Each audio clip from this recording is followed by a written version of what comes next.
And we're back! Yeah! Episode 11! I'm just going to wear my headphones like this the whole time. Yeah, you look great.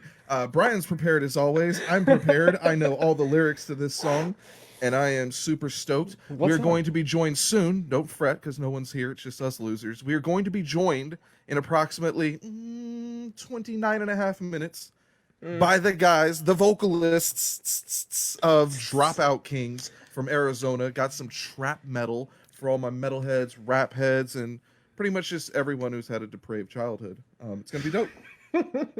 Anybody that might have some sort of a parental issue, maybe triggered in any way, you know? So did your parents hate you, or are you normal? Anyways. Both? Is that possible? Is both an answer? I think it should have been the other way around. Anyways, we're going to open this episode up the same way we open every episode up, and that's with a bit of Tekashi 6ix9ine news. Brian. Yes? Have you noticed that none of our guests ever like Tekashi 6ix9ine? I have, Matt, and I believe it's because he is an acquired taste. But I thought you were going to say a troll asshole. I mean, that too. Same thing. But you know what? With a style like him and a swagger that he's representing, how can you not love the man? You know? Do you know the one guest we had that said, yeah, I know what he's about. I like him. Do you remember the one guest that liked him? Was it the gentleman? I'm fucking spacing on his name. Here we go. Here we go. Yeah, Joey Ruthless. Oh, no. I was not saying Joey Ruthless. No, I was thinking of Chris Qualls. Chris Qualls did not give a fuck about 6ix9ine. Well, shows how much I listened to that episode. You know, and I probably didn't care about 6ix9ine at that point either, so that's probably why I didn't pay attention. Well, that's just the thing. It takes some growing, you know? Shouts to Domingo Rodriguez, who says, fuck that puto. Can we get to some real music? You've got it, Rodrigo. That's Ricky. It's Rick Rod from back in the day. Shout out to Rick Rod. Shouts. Of course, we can get to some real music. So Tekashi 6ix9ine right now doing it real big. No radio play, no playlists. I don't think he's featured on any sort of music TV, if those even exist now. He is featured on our episode 10 playlist, so let that be known. He is on one playlist at least. But he's accomplished all these numbers.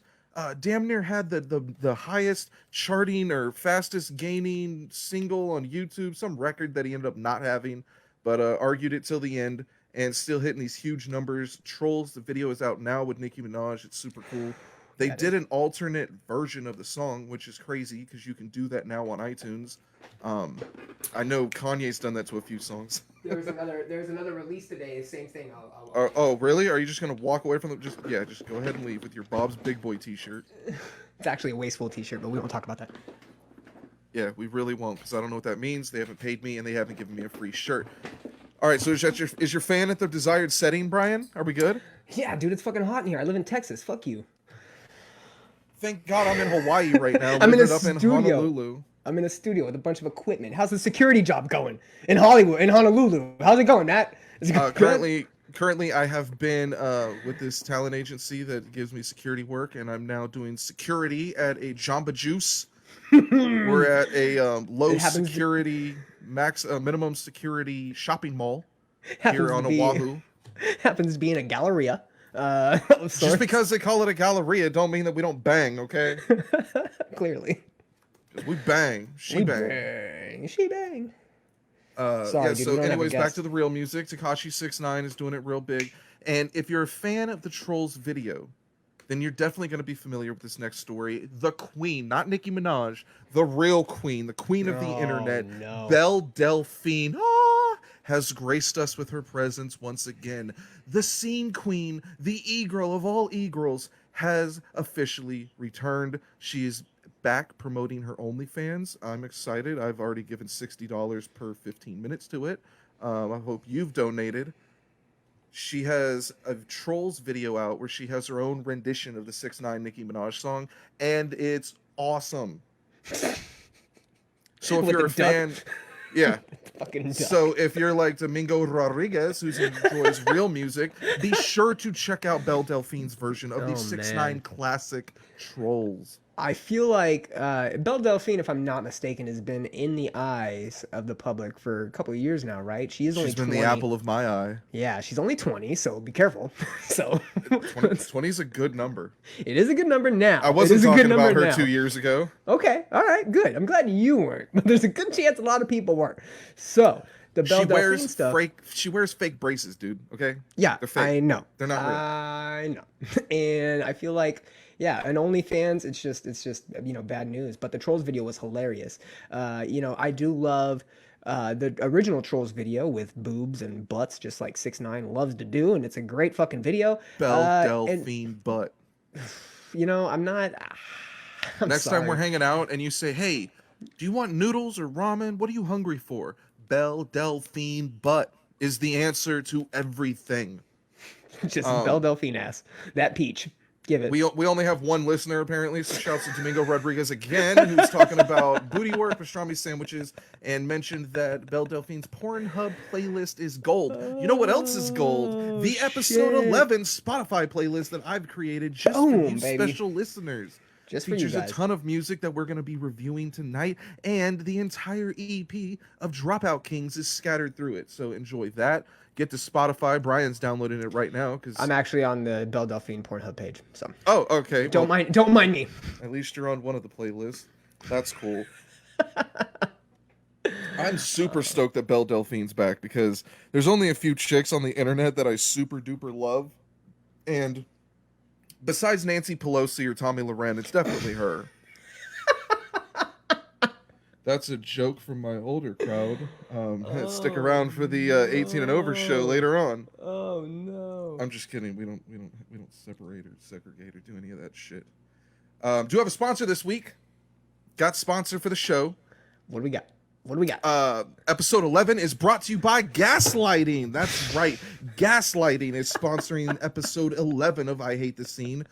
Shouts to the company Gaslighting, making Austin Carlile's accusers liars since this morning. Yes, dang. Austin Carlile, scumbag, douchebag, piece of shit, I used to be of Mice and Men ass, released a statement apologizing, but not apologizing for any of the accusations or alleged abuse. He apologized for a bunch of other shit. He pointed out his wife is a rape and molestation survivor. He pointed out that he used to get high all the time. Brian, you get high all the time, and you never sexually assaulted me, ever. Nobody, for that fact, Matt. Not just your sweet little ass, but nobody's ass have I ever assaulted. And secondly, I feel like this is a cry for help, if anything. And I want you to finish, but we're going hard, and I want people to know that we're pulling no punches here, people. Well, Brian, just like my ex-girlfriend, you never, ever let me finish. Yeah, I can't believe he came out and made that statement. Everyone else I've talked to, they've had the exact same sentiments. They're just, I can't believe he said that. Yeah. What the hell was he thinking? You can't go out there and tell 26 other women that they are lying, that they're publicly lying, that they're liars, that these women accusing you, 26 of them, and that's just the ones we know of, 26 women came forward and said that you sexually assaulted or abused them. Best case scenario, we're talking abuse. Worst case scenario, we're talking rape. And AP, Alternative Press, doesn't want to investigate it. Austin's going to hide behind it and say that these accusations were so unfounded that journalists wouldn't even take them up. Well, look, I don't know if all these Ohio kids have that AP magazine in their back pocket.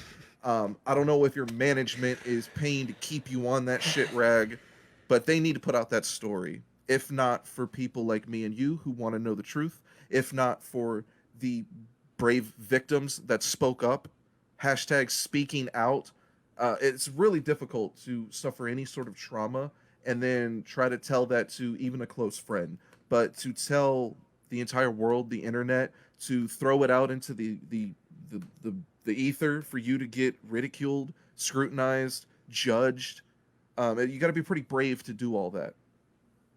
I think it's pathetic and it's deplorable what Austin Carlile said. I think that he's lost all credibility with people in this scene, with people in the music world. I would have a hard time believing that any bands would back him or have his back on any type of matter now. I don't think he's going to weasel his way back into a band. What I'm focused on now is getting to the end of this, and that it's got to be some sort of justice. There's got to be some sort of charges. There's got to be some, like, if we can't bring this guy up legally, then cancel culture is going to do its thing, whether or not we like that word or hate it or whatever. Cancel culture is going to do its thing, and they will cancel Austin Carlile, death sentence. Like, he's never getting a pass again. We could play the game of who got canceled today. It's not the funnest game to play. I'd probably rather play Twisted or Sorry or something. I mean, hey man, it's a lot of people, and I think that you're pointing out the Austin Carlile thing, and we actually Jeffrey Lubin in the chat asked, "What would y'all do if you straight up admitted to that shit?" Let me applaud say him. this. I'd applaud the truth. I don't know if I'd applaud it. I would. No. As horrible as it would be, I would applaud it, because that would vindicate all his accusers. They'd finally get something like, look, now I'm not lying. I'm not doing this for clout. I've been telling you the truth for a while now. I mean, yeah, applauding, I would almost say I would acknowledge it, and I would respect it. I would say, hey man, at least you're willing to, come forward and give your victims a little bit of credit, give them a little bit of validation, say, hey, I did fuck up. I did make some mistakes. I'm not a believer in, hey, once you fuck up, you're written off, right? Everybody makes mistakes. You should get a couple chances. Now, where this kind of twists me up is it's a serial thing, right? If you're doing 26 different victims, if you've got 26 different people saying that you've done this, it's a problem. It's a real big problem. It's not an isolated incident. It's not an accident. It wasn't just, oh, that one girl, or she doesn't like me. Yep. Nope. This is 26 corroborated stories, sir, that point to you being a serial rapist. So, yeah, great. I'm proud of you. You came out. You told us the truth. You admitted it. If this was to ever happen, what's the next steps? I need to see action. I need to see an action plan. I need to make sure that you are. He didn't admit to anything. He didn't. Not a thing. This is why I think it's like, what are you apologizing for? Like, this is the same thing that we get when it's like, oh, I'm a sex addict, I'm sorry. But no, you abuse somebody. Admit to that shit. Speak up on that shit. Speak against it. Say, hey, as a person that understands their errors of their ways, I'm gonna do what I can in the future to make sure this doesn't happen. Become an advocate for people's protection and safety. Don't just brush it up under the rug and say that you used to be a bad person. We all used to be bad people, I'm sure, to a degree. People grow. It's the point of life. So to sit back and blame this on your past mistakes almost seems like you're admitting it in a way without admitting it, if that makes sense. You're almost saying, hey, I did a lot of fucked up things that clouded my judgment and made me make some poor decisions in my past. That's all you're really doing. You're not saying, hey, yes, I did fuck up, and you're right. These people do need some sort of justice or some sort of closure in this. And I mean, who does that? Who in their right mind does that, right? He's obviously not going to admit guilt, because then he's going to get in probably some serious trouble, right? I mean, then you've got charges, right, if you admit it. So, I mean, I get that he's not, and I get that that's not going to be anything we're probably ever going to see, a straight out admittal of something, right? Or admission. But he didn't even beat around the bush and say, I've done some things I regret, I'm sorry, which is what a lot of celebrities have done in this position. He straight up said that I used to smoke weed a lot. My wife is a survivor from rape and molestation, and I've done wrong back in my day, and I'm sorry. He never even alluded to the fact that he did. He straight up called the accusations unfounded and lies. Yeah, that they're false. He called all of his accusers liars. Huge slap in the face. And trust me, like, alternative press needs to drop this story. I don't care if they end up dropping it with only one credible source, one lonely victim that wanted to speak up and tell her story, because it's fucking bad. You don't want them going guerrilla style and telling, podcasts and having people like publicize that from the other end. I don't want to get involved with that. Like, it's insane. I hope AP does the right thing. We found out today that there's more people about to get canceled. There's more people involved in the sexual abuse and allegations department. Your boy, Chris D'Elia. No, my boy. What are you talking about? Loves to play a drunk girl on all his comedy specials. He apparently had been soliciting minors for nudes for quite a while. Hey, R.I.P. the fucking Rogan comedy group. Listen, I'm fucking Rogan's #1 fan over here, but that ship is treading water, son. That ship is taking on water and taking on water fast. You know, I hope that nobody else. I mean, this is a fucking thick conversation, man. It's the entire industry, I think, right? And now we're seeing this second wave of Me Too coupled with, you know, the Black Lives Matter and all that that's going on. So society's just kind of fucked in and of itself, right? I think the one like prime takeaway from this is fucking the entertainment industry is dirty, real dirty, and it almost cultivated a culture of keeping your fucking mouth shut. It was almost like, hey, if you want to make it, you know, you better either keep your mouth shut and play the game and just understand that this shit is normal. The Joey Diaz video, right? We're talking about Chris D'Elia and the Rogan gang. The Joey Diaz video that came out where he said that he used to get chicks to suck his dick before he'd let them go up on open mic sets. That's Hollywood, right? That's the casting couch. That's what porn is derived from. Is a, hey, if you want to make it in the industry, you got to maybe, you know, grease some palms, get friendly with some people. And the fact that that's been normalized, the fact that that's been something that for decades since Hollywood's been around has been under the surface, and for people to just now start speaking up, I think also speaks to how fucking dangerous and corrupt this actually is. And hey, man, I'm not surprised. I'm not surprised. I am not surprised by a name that comes across my screen. I'm not surprised by an allegation that gets thrown out. I am not surprised at all. Danny Masterson, Hyde from that '70s show, and I just want to point out why this sadly was not a shock to read, that he was charged with raping three women, three women, 3 different times. Charged with the 3, but there were 5 allegations brought against him. Lovely. Only 3 got charged. Do you remember when the Mars Volta, I believe his name is Cedric, came out and said that Scientologists killed his dog for speaking out against Danny Masterson for raping his girlfriend? So Danny Masterson allegedly raped Cedric's girlfriend. Trigger warning, a little late on that, but yeah, we need a trigger warning in here. His current girlfriend, right? So who he's with currently, I believe it's his wife, actually. Was allegedly raped by Danny Masterson. And when they tried, I mean, they have tweets about it. They've got screenshots and shit that they've shared, arguments and things. And then it came out that their dogs were poisoned with rat poison. And sure enough, they found like hamburger laced with rat poison thrown over their fence, and a bunch of dirty notes. And the notes seemingly came from someone that was involved in Scientology. Danny Masterson is involved in Scientology, and we all know how cultish that thing can be. You know, and that's actually something that's very deep within Scientology, is the way that they groom their people, right? And I mean, if you're grooming people, chances are you're going to get some sexual predators in there that are going to groom them for those reasons, right? You know, and for someone, Danny Masterson, I mean, it's that '70s show. Who doesn't love that '70s show? Who doesn't reflect on the circle, right? And going around the smoke circle. And I think that was everybody's introduction to like being high and having fun with your friends, at least people for our age, when the show came out.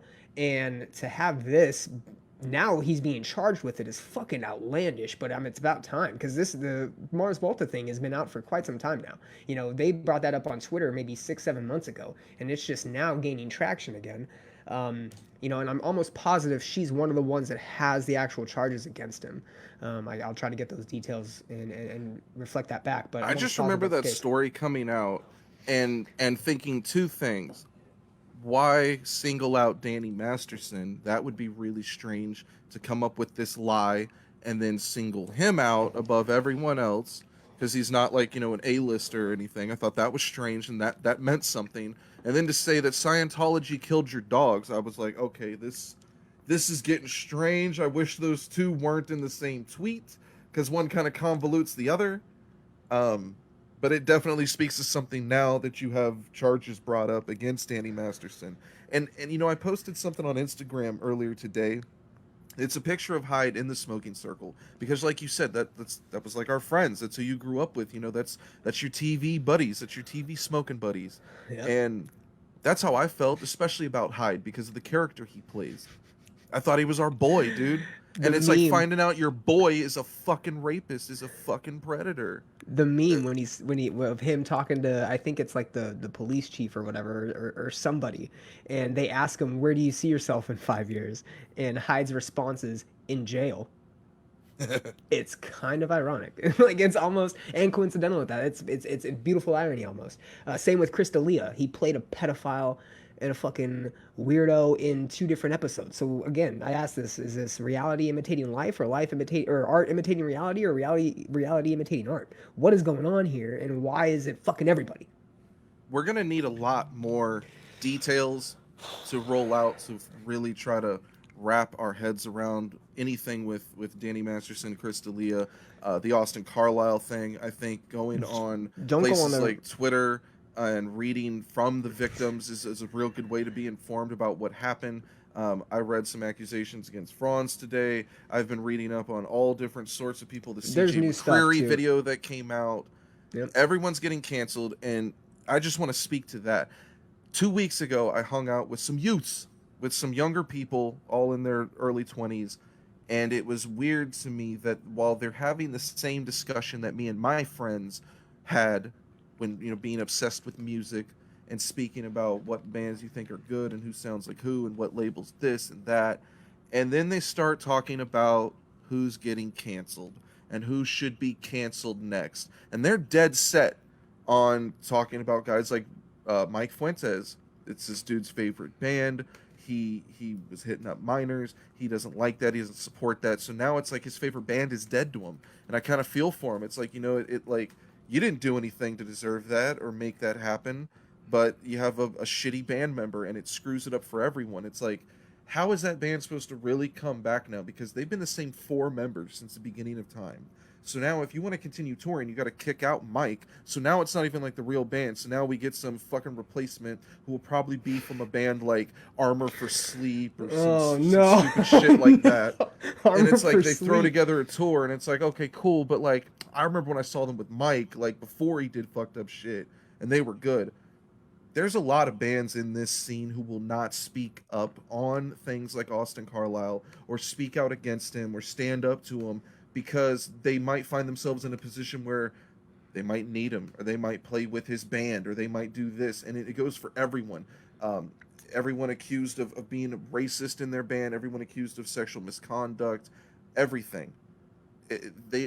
You keep hearing people say that it's not enough to simply not be racist, that you have to point those people out.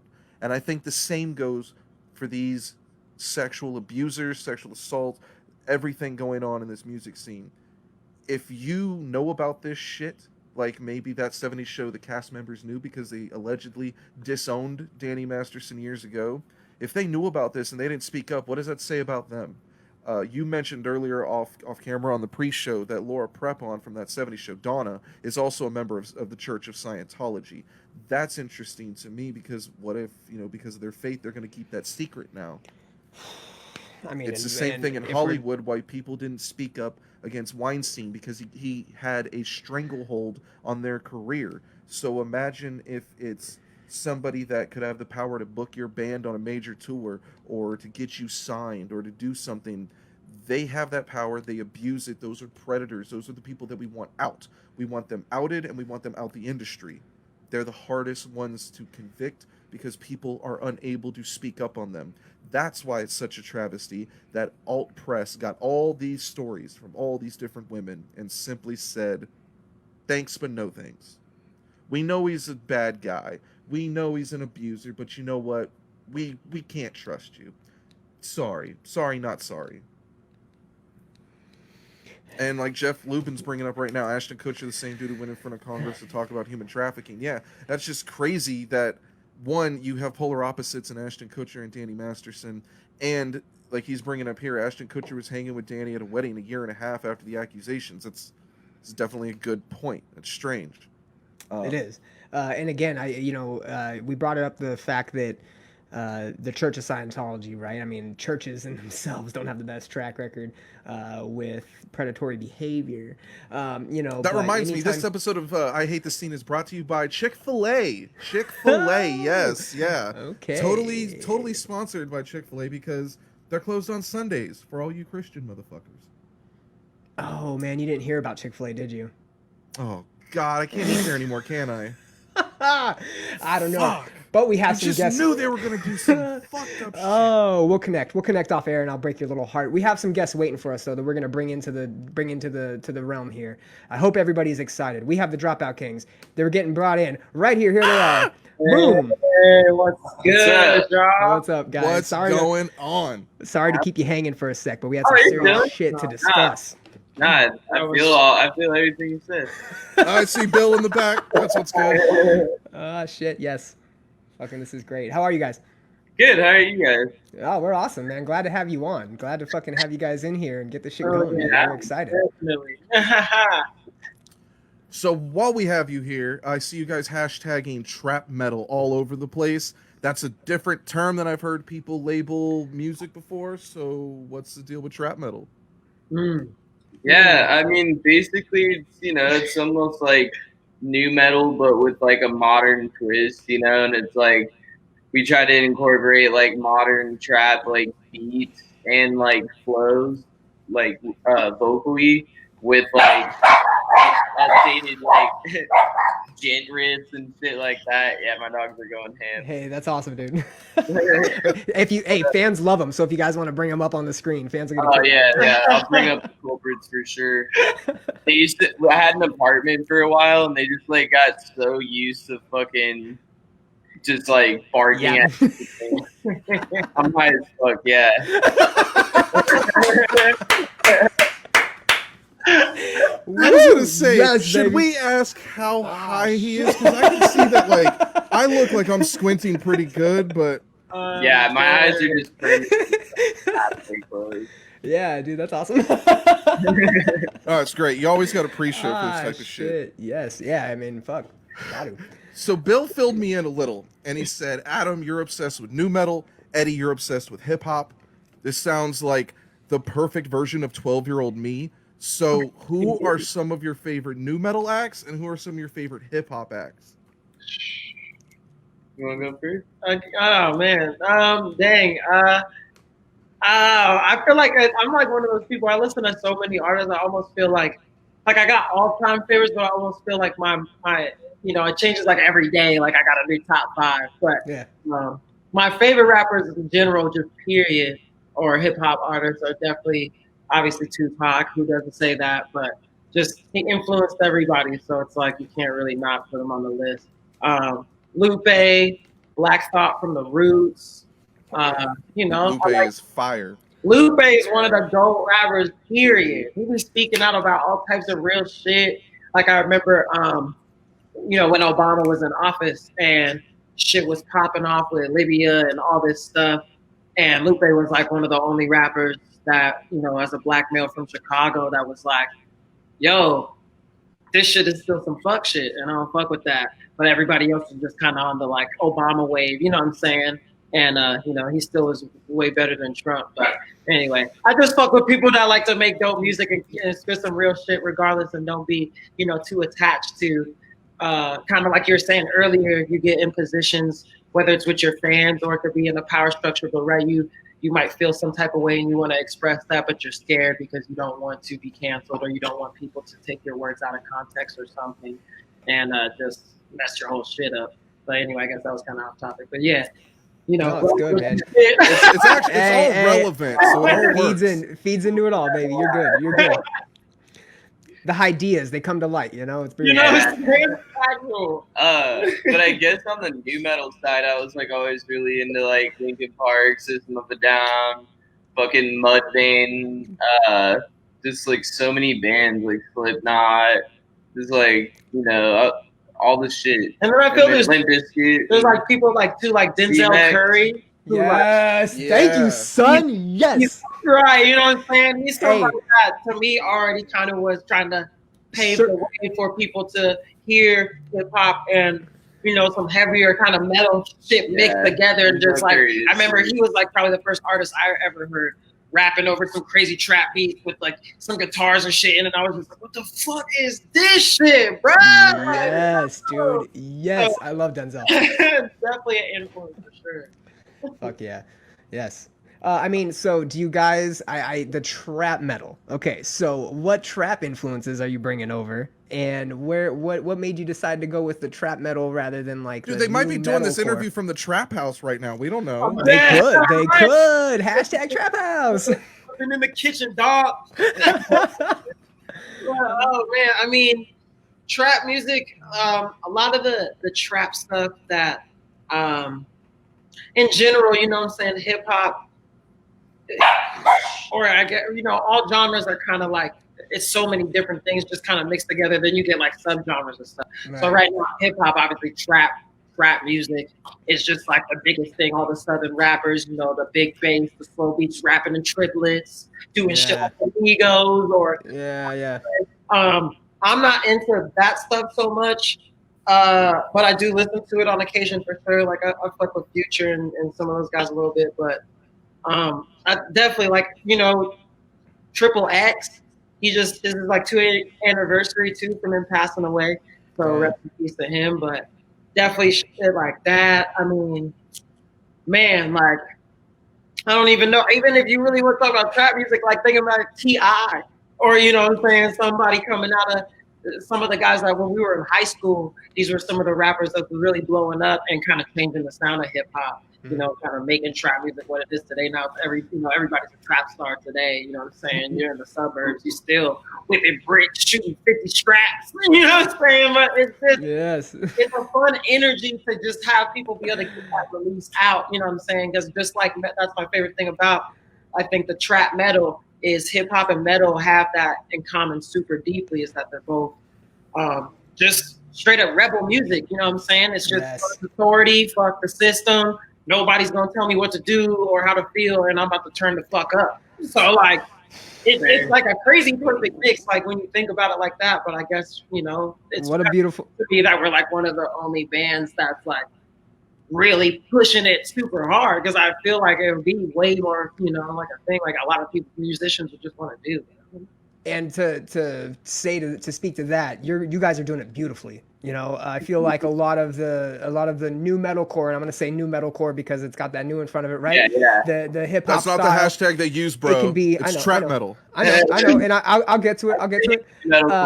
That Thornhill, the sounds that are coming from like that new genre they can be cringe. They can be real cringe. And you look at Rage, you look at Linkin Park, you look at Limp Bizkit, you look at all these older new metal bands, and even listening to that now, you're almost afraid of being called cringe, right? And so to be able to accept that into what you guys are writing and playing, and you're doing it beautifully, by the way. It's not an easy genre. It's actually kind of risky to go and try to do anything rap rock. Yeah, and you can fail. It's almost automatically cringe. But you guys, no cringe. Certifiably not cringe. Certified no cringe. Thank you, y'all. Some people would disagree, but they're right. Everybody's gonna have their subjective opinion, so we can't. I think one thing about our band that we always talk about that kind of worked for us to get the foundation of the sound is just like you were saying earlier, Adam, being a very genuine fan of metal music and rock music in general, and I've been listening to it, studying it, and singing it as a younger person. And then before I was in the band, I was already rapping solo and been rapping and been into this. So we were both already writers and both already kind of, people that are in tune with the music a little more than maybe your average listener or something like that. So when we kind of met together, it was like, I don't know, we were just homies, so it was just kind of, it seemed like way easier than maybe it should have been, because like people were just like, how the fuck did you do this shit so fast? But we were just like, yo, yeah, worked out. Hey, like I don't know, like perfect example of how a record is created. There you go, boom. If you don't go through all those emotions while you're trying to write something, you're not successful in any way, just to let you guys know. Hey, also, shout out to the White Claws, by the way. You're the first guest to bring White Claws on the show, son. First guest. They're clutch right now. Hey, favorite flavor? This one's probably this one. I think this actually black cherry. Black cherry. Yep, black cherry. Yeah, Black Cherry is really good. I like the orange days one, ago, too. I would have said Tangerine. Yeah, I was but gonna say, honestly, Black Tangerine's Cherry. And hey, you can pound them and you don't even know, dude. You think you're Yeah, hydrating. You think you're getting H2O and you're fucking getting hydrated up and you're getting fucked up is what you're getting. And you don't have to feel like a shit bag. When you Yeah, exactly. Like it almost looks like it could be like a soda or something. nice. Oh, I know several people. A couple of them are probably in the chat right now that just drive around with White Claws, so it's perfectly fine. The whole time, just White Claw in the hand. If you want to go Pour it vegan, in you like can a get the da- Truly seltzers. Oh no! Oh, Yeah, dude, I Yes. don't fuck with those. My girlfriend keeps getting them, and I'm like, I no. don't. Get miss me with it, bro. It's not, Yeah, if it ain't White Claw, miss me. 100%. Leave that shit at the store. Go take it back. There's no No Hey, take bueno the on shit the back. Trulies. Yeah, Shouts to Vinny Esmeralda's vegan ass for drinking those and having them delivered for $8 extra. So I got a hip hop question and a new metal question. The hip hop question is, how do you guys feel about mumble rap? And the metal question, the new metal question is, do you think it was mandatory for 90s new metal bands to have a guy with an eyebrow piercing? Absolutely. On the new metal question. Follow up question. Which one of you is getting the eyebrow piercing? Not me. It's good. Good luck, Eddie. Good luck, Eddie. You've been chosen. Good luck. Jeez, man. You know what? Fuck it. I'm ready. Next time we see Eddie, he's just gonna have a bunch of different fucking earrings. Oh my, the whole way across. Nose, chains. He's gonna have the chains. No, what you do is you shave off the eyebrows, then get them pierced, then draw in however you want your eyebrow to Oh. be. Next level. You know, anime, I like. The always angry ones. That's a tough part of it, too. Oh, Your facts. I eyebrow. gotta do like the little little shade, right? The little stripe. Facts. Yeah, you got to chop a line or two in it. Right, you need the definitely. line. That's the only way to let them know you earned your stripes. Yeah. I was told if you chop 3 lines in it, your band becomes gent. I don't know if that's true or not. Trap gent? Are we about to have trap gent? Too, so it's like you can have like off pattern thing going on. One shaved eyebrow. One no- Hang Christmas decorations from them. Mumble raps though. I fuck with mumble raps sometimes. It depends. I think the vibe, I think a lot of the mumble rap shit is not, it's music that's not supposed to be sat down and dissected. It's clearly, Yeah. It's like you're going to the club and turning up. right? It's just Yep. you smoking, you Yeah. driving, whatever. You Like, just I'm not want to hear trying to some loud understand shit that's shit. just Yeah. like, hey, I'm not trying to hear about the pyramids. I'm trying to get lit. you know what I'm saying? So Thanks, Immortal Technique, but I don't care about the smart shit right now. Yeah, just like I'm trying to fucking shotgun time- a fucking White Claw right it's now. a time and a place. You know what I'm saying? Like I love Lupe, but I wouldn't Yeah, go right. to the club and It's try to time see and place. titties and get twerked Right. on to Lupe. Okay, We I have all seen like, titties at a alright, Lupe show, though. I and Drizzy. Let The the key shit, cl- you know what I'm saying? Put on his own like motherfucking little Uzi Vert. Let's turn up. The Uzi Vert record is fire. I will support Uzi till I Yeah, die. But I have seen titties at a Lupe show, and it was in California. Yeah, At the Key Club in Palm Springs. Yes, son. Yes. Or Morongo, yeah. Damn. Yeah, titties out. Hey! Lupe didn't go on stage till 3 a.m., and I had class the next day. It was brutal. Damn. Was it worth it though? It was totally worth it. I smoked like cigarettes and booze, and I was only like 20, so it was kind of bad. That's But the Yeah. I went to school, so it doesn't matter. Yeah. fair, right? Right. You finished the mission. So we're on board with mumble rap. Like, not everything has to be It's super all right. smart. All right. Like Time and a place. I'm definitely a lyrical guy. I like music with a lot of content and with awareness and I don't even want to say like conscious rap because I think that gets misconstrued even a lot. Like people put that in a box. You know what I'm saying? They think, oh, like if you mention anything political or some ever in a song or whatever, then they're just gonna put you over here with like these are like the smart guys, which on the surface might not sound like so bad, but like what I'm saying, a real conscious rapper is gonna talk about everything that's going on in life. So you might be on a song talking about politics and social atmosphere and stuff like that. And then you might be on another track just talking about getting your dick sucked, but that's all real life. You know, Yeah. it's still like it's not that it's like not conscious. It's just when you just get redundant, right? And then you're just like a whole album. Like I don't like to listen to mumble rap like like write like 10 tracks straight. You know what I'm saying? Or when I'm just bumping music. That's how I spend my Saturdays. You know what I'm saying? But I might have a couple songs mixed in here and there on the playlist, so I can't, I can't knock that on is it. great. I can't knock on it. Are you guys? I have to ask this question. Are you guys 6ix9ine fans? Because we just got done doing like 10 minutes of 6ix9ine. So see, we're never gonna find it. I've never, even before his snitching, ways. I never was a fan of him because he's such a gimmick. It's just like if you're just hip, it's so obvious. And that's why I didn't have no sympathy for him when he got in trouble, because I was like, you can't be trying to ride around with the gangsters and you want to be all hardcore, all shoot your whole family up, and then now you getting caught and then you, oh, well, he did it.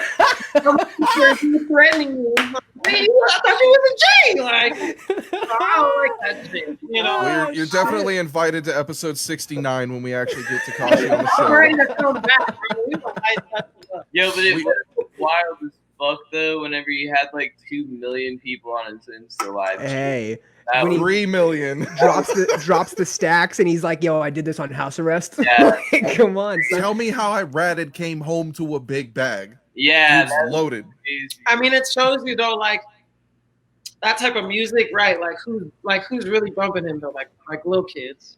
Yeah. Like there's probably some people our age in their 20s and maybe young 30s, maybe some that bump it, but the majority is definitely some teenagers that ain't really, they just that shit. It's not even just like he got some turnt shit, but I'm just like in the rap community, I'm not surprised that everybody's like, I don't really want to fuck with this dude because again, like he just seems kind of like he's just playing the part just to get the views, right? You know what I'm saying? So, fair. And there's a lot of other people that really live that life, and like, so I'm like, I don't like it. Valid points. I have no idea how his songs sound slapping in my system. You brought up a really good point about conscious rap. I've always made the joke that I'm too old to like conscious rap, because that shit's like it's kind of for the birds. Like I like backpack rap, so I find myself teetering on that border a lot. But in 2020, I feel like conscious rap has kind of gone away because everyone in some form or fashion has to be conscious of what they're saying. Like, for instance, if you listen to any East Coast rapper drop a CD from 2000 to 2003, they're going to use a particular homophobic slur in every single one of those albums. Yeah. I don't know why it was more prominent with New York. It just happened. It's just a thing it was. That word's a lot more offensive now than they thought it was in 2002. Don't say it. Fact. That is facts. It's like you have to be a conscious rapper now because while you go and you're going to make that song about getting your dick sucked or whatever, it's not going to be the 92 bitches and hoes anthem that it used to be. Right. Like rappers now can't even refer to women as bitches and hoes, these simple terms they used to use that are now like taken very seriously, very offensive. It's over the top now. Like how do you guys like navigate that kind of landscape? Round two, I love it. Sometimes you Try just to get another claw real quick. yeah. Clawing it up. The claw is the law. Clawing the law. Hey, virtual cheers, gentlemen. By the way, thank you for coming in. Virtual cheers. We all got the drinks. Appreciate you guys for being phenomenal. Look at that. Look at that. It's like, look, this A Tribe Called Quest record is great, but I'm trying to stick a screwdriver in this White Claw right now. saying, like, but to navigate through that shit though, yeah, the climate, the social climate. I mean, it's tough, bro. You just gotta, like you said, kind of be conscious and like, I mean, we never really. I don't know. I feel like honestly. One thing that makes a difference is just when you are in a band or you're an artist and you're touchable, right? And you can go out and people can meet you in person and shake your hand or just meet and greet, whatever. And I guess even that could be superficial to an extent, but I think for us, a lot, the vast majority of people that we've met, they meet us and they know that we, do our best to just be well-spoken and we're in real life as human beings, we are very aware and proactive about stuff. But again, like, right, in music, every one of our songs is going to come out about like, It's not every song I write's not gonna be a Black Lives Matter type of protest anthem or something like that. You know what I mean? Like, and every song's not gonna be just calling out women trying to get your dick sucked. But I feel like you kind of get the point across when people start to see and engage with you on social media too. Because like, I don't know, we would be on the track, right? I'll be like, right, like I said, like, my dick's stuck in the back, blah blah blah blah blah.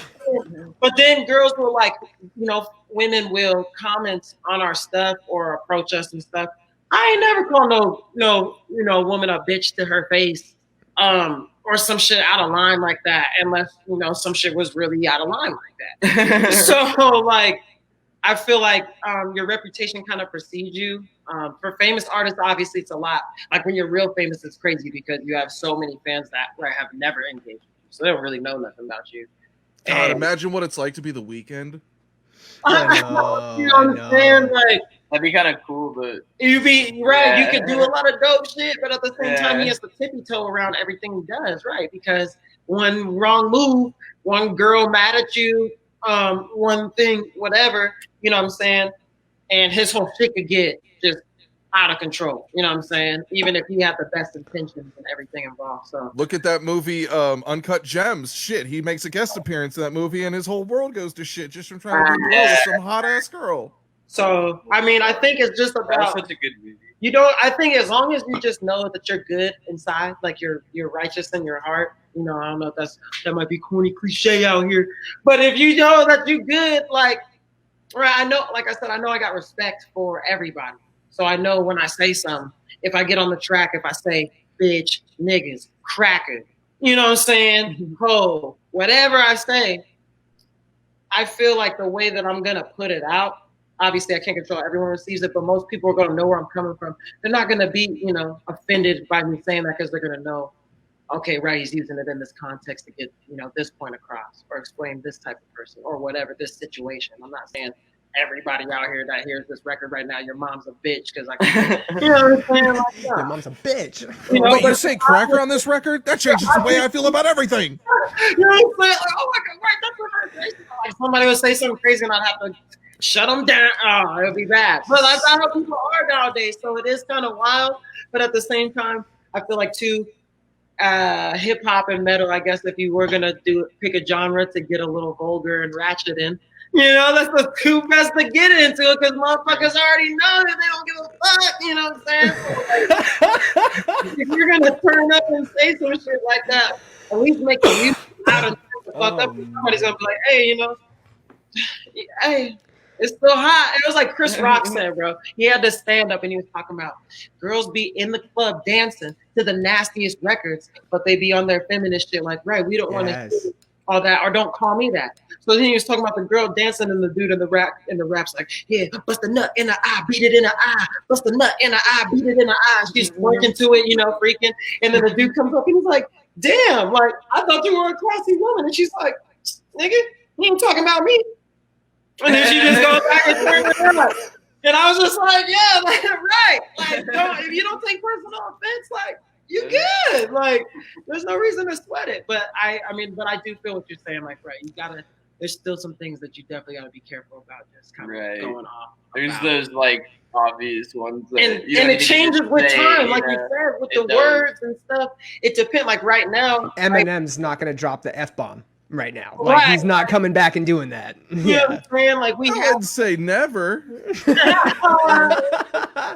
Oh no. For real though. It just depends on the climate too, you know, because like who knows, like I wouldn't expect that word to come back.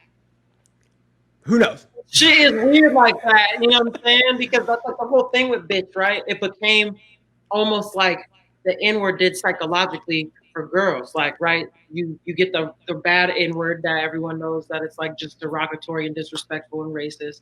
But then obviously, right, then you got the whole thing, well, black people say it with the A and like they say it to each other. So then people debate like who can say it and who can't say it. And that's, you know, whatever you think about it, but that just happened. And that's kind of happened with the word bitch. Like nobody said bitch, but now a lot of girls call themselves bad bitches. You know what I'm saying? They're like, that's how they caption their photos. That's what they say to their friends. So it's kind of one of those things where it just depends who's saying it and how they're saying it. You know what I'm saying? I'm glad you brought up that argument of A and hard R, because I have heard white boys argue this shit like it's like they can win the argument. Like, no, I can say it. I said it with an A, bro. It's cool. It's, like, so it's not cool. It's so bad, and that's what I was saying. I love like everybody. For instance, like everybody in our band, right? I met these guys only a few years ago. I've never had that conversation with anyone in our band about, yo, Eddie, like, can I say the N-word on the track? Or like, bro, can I call you that? Like, and honestly, as a human, because I got my degree in sociology, so I kind of, I studied some shit about people. And I do get that if you are, for instance, if you're white, right, but you have a lot of black friends, and all your black friends say, nigga, you're not, eventually, because you're just hanging out with your friends, birds of a feather flock together. They all say that. So it might be a natural inclination for you, especially if you've never been in a place where, some rich shit has happened, where you might say it and they might accept it too, because they might be like, well, you out here with us every day. But that being said, on the flip side, like, I would never tell somebody like, oh, like when people say, oh, my friend said I could say it, or some stupid shit like that. I'm like, bro, first of all, if they let you say that with them, then that's cool. But you can't just go out in public and just walk up to some dude and be like, my nigga, like, of course. My cousin said it was cool, so I could say it at the mall and to the guy at Wetzel's Pretzels. It's all good, bro. You can't just do that. That's why you gotta fucking break the barrier and establish a connection with somebody and let them be like, okay, this is how I feel about it. But that being said, he just pulls out a card. He's like, no, actually, no. I have this. I have my N card. My black card, bro. It says it's signed right here, Jamal Jenkins. You see that? It's so right. So when they're referencing the word, is it just safer to say the N-word? Like, I feel like that's also a struggle with white people. It's just like, well, I'm not even gonna say anything. Well, it's like, yeah, you probably shouldn't. You probably shouldn't say shit, to be honest. Definitely, if you got to say some racist shit, right? Don't say it. Don't say it. That's great advice. Yeah, because I always say that too about people. Like, I know I can't control how people feel about me. So, like, if you really feel like that, honestly, that's okay with me. Like, I'm not tripping, but obviously, right, don't go out of your way to hurt people or to like attack them. Then just move somewhere and live somewhere where you feel comfortable or whatever, and do your thing. Move to Montana and be alone. Right, go get you a little forest farm and some acres and be out there and get your Rambo Tarzan on in there in that bitch. Far away from everybody. Just get this. Brokeback Mountain on out there and really turned up. Like, it's all good. Like, I'm with it. So I feel like, yeah, you definitely got to just, watch out. Watch out. Especially with times like they are right now when hella racist people are getting exposed. Like, don't even put yourself in a position to be confused as somebody. Like, just don't say that. If you know people will be offended by it, because that's the thing. I think that's the biggest point about it is it's not about you wanting to say it. It's respecting that it is offensive to other people, and being like, cool. Like, even though I desire to do this, I don't really need to do it. It's not gonna really make me benefit from anything. You know what I'm saying? Just being able to say this new word or whatever. Being conscious of it. I can just let it go, you know what I'm saying? And like, people should just listen to Eminem and Mac Miller and motherfuckers like that and understand that, because we're still not listening to Mac Miller though. They never say no shit like that. That's a really great point, that if it offends somebody, just don't do it. I think that's a simple point, but I've actually had to argue this fact because now I don't know if you heard, I'm a huge NASCAR fan. NASCAR just recently banned the Confederate flag from being flown at the tracks. I'm just going to take a wild guess and say y'all have never gone to a NASCAR race, because like no one our age does. I haven't. Closest I've been Talladega Nights player. There is a shit ton of Confederate flags in the infield and the camping grounds. And I can understand if you were a black dude to go to this event, you wouldn't feel welcome because you feel a certain way about that flag and you know what it represents. These white folks are going to tell you what it represents, and they're going to tell you their own views on it. That's where the divide comes. Right. That and exactly. That's why it's like so crazy, because people say, well, right, it's part of our heritage, or no, it's not. but I'd be like, dog. Hate is not a part of anyone's heritage. Right, I'm like, you saying that like that's tight. Like they trying to be like, yeah, like I'm like, that's not a good thing. Like you don't want to like, you know what I'm saying? So like, you know what's a part of German history was the Nazi regime, and they don't fucking celebrate that shit. Wave that. Right. It's crazy too. How can you simultaneously be like waving the American United States flag and waving basically a separatist flag? The side that lost. You blood and crippin', dog. You can't like you cannot. You're do set that. tripping. Yeah, right.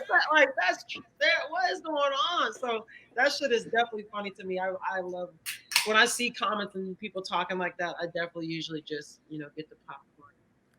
I think it's crazy that the divide is like, look, this flag offends a large group of people, and on the other side is a bunch of people that don't want to accept that as fact. They don't want to be concerned with the fact that the flag offends a large group of people, and so they say it's our history, we're gonna keep it.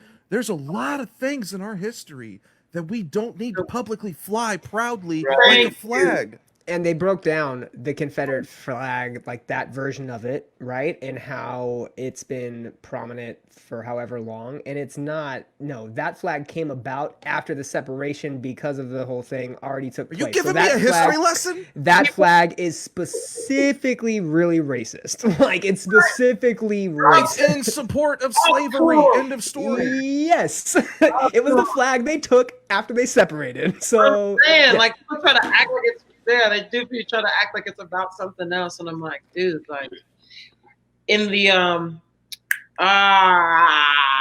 the name of the papers, dog. Damn, I'm a good historian.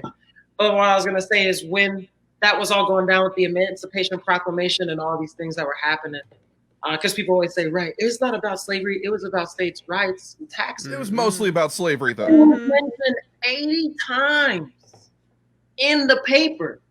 Like they were like, dog, we not gonna fuck with the North because this is what we get our money off. I like sitting in my house and making people forcibly work for me and beating them to death. It's tight. Don't take that. Tight. You know what I'm saying? Like that's basically what they're saying. So it's just crazy that people really want to just hold on to that past and not like. It's one thing to know it and acknowledge it and be like, right, we were there. That shit was fucked up. Cool, we here now and we're never gonna go back there. But it's like another thing when you're literally like still trying to live out those glory days or some shit. Oh my god. We were just prideful in our states and our oh my god, tripping, bro. Like, I think a lot of people are legitimately trying to, like you said, live out those glory days. Like I have this certain ideology and I think I'm right and you can't tell me wrong. And if you do, I'm just going to tell you that all those links are bullshit and fake news. And I'm going to believe what the fuck I want because I'm going to stay ignorant. You know, right? It's not like a couple people are like, we don't like the flag. Right. Fucking like it's millions of people like an entire state right now. It's kind of racist. And they're like, no, it's not. And you're like, dude. It's the same thing like with the Kaepernick shit, you know. People talk about the riots and the protesting, and they're always like, right, why don't people do it peacefully? And the thing is that this has been happening for hundreds of years. You know what I'm saying? Like Jim Crow just ended 60 years ago. So shit has been fucked up for a long time. People have been dying and people have been doing shit peacefully because I always try to explain to people, you don't see, for instance, like a black KKK. There's not like a known group of black people that get weapons and go to white neighborhoods specifically to just terrorize them and hurt them. Like, that don't happen. Motherfuckers ain't doing that. Like, people be talking about the war on police. I'm like, how many police die in the line of duty compared to how many people are killed by police? I'm not saying, you know, every case is bad or good. I'm just saying, like, you could just look at the basic stats and see, like, damn, compares to other nations, compares to the shit just be violent as fuck. But again, people don't want to address the issue. They wanted people to protest peacefully. A dude kneels during a football game, right? Like, okay, that has to be like the most harmless shit you can do at the fucking football game. But now, right, no. Now it's not about the Confederate flag, boy. It's about the United States flag. Be disrespectful. This nation gave you the right to kneel, and you want to use it? How dare you disrespect? How dare you disrespect the flag? What do you want? Like, what do you want people to do? It's so crazy because that's why I'm always like, it's crazy. People be like hating on you, and then they want to tell you basically how to get them to. They want to try to tell you how to. They want to tell you how to protest, where to protest. The truth is, they just want you to protest quietly, out of their view, so you're not a burden to them. Because I've been telling white people this for many, many years now. Any call to equality can feel like you are losing something, but it is not that way. It is just equality. No, it's not pie. It's not pie. You know what I'm saying? You give away a slice of pie, now you have a less slice. But this is not, you don't get less rights because other motherfuckers get the rights you got now. You know what I'm saying? You can still do what the fuck you want to do. Everybody's just trying to do that, and that's why it's definitely just so frustrating because on both sides, right? You got black people or Hispanic people, whatever, all types of people, things POC, crazy shit. But then you got white people like yourselves and the majority of white people because the majority of humans are chill. You know what I'm saying? Like in general, not just cops, not just. I think just any group. Most of the people in the group, unless it's like an evil fucking group, you know what I'm saying, are probably chill motherfuckers, especially shit like, races or just whatever. Like, everybody's just people. But then you got white people who be chilling as fuck, right? And then people coming at them all sideways like, yo, you know what I'm saying, you doing this, it's your fault. And that's fucked up too.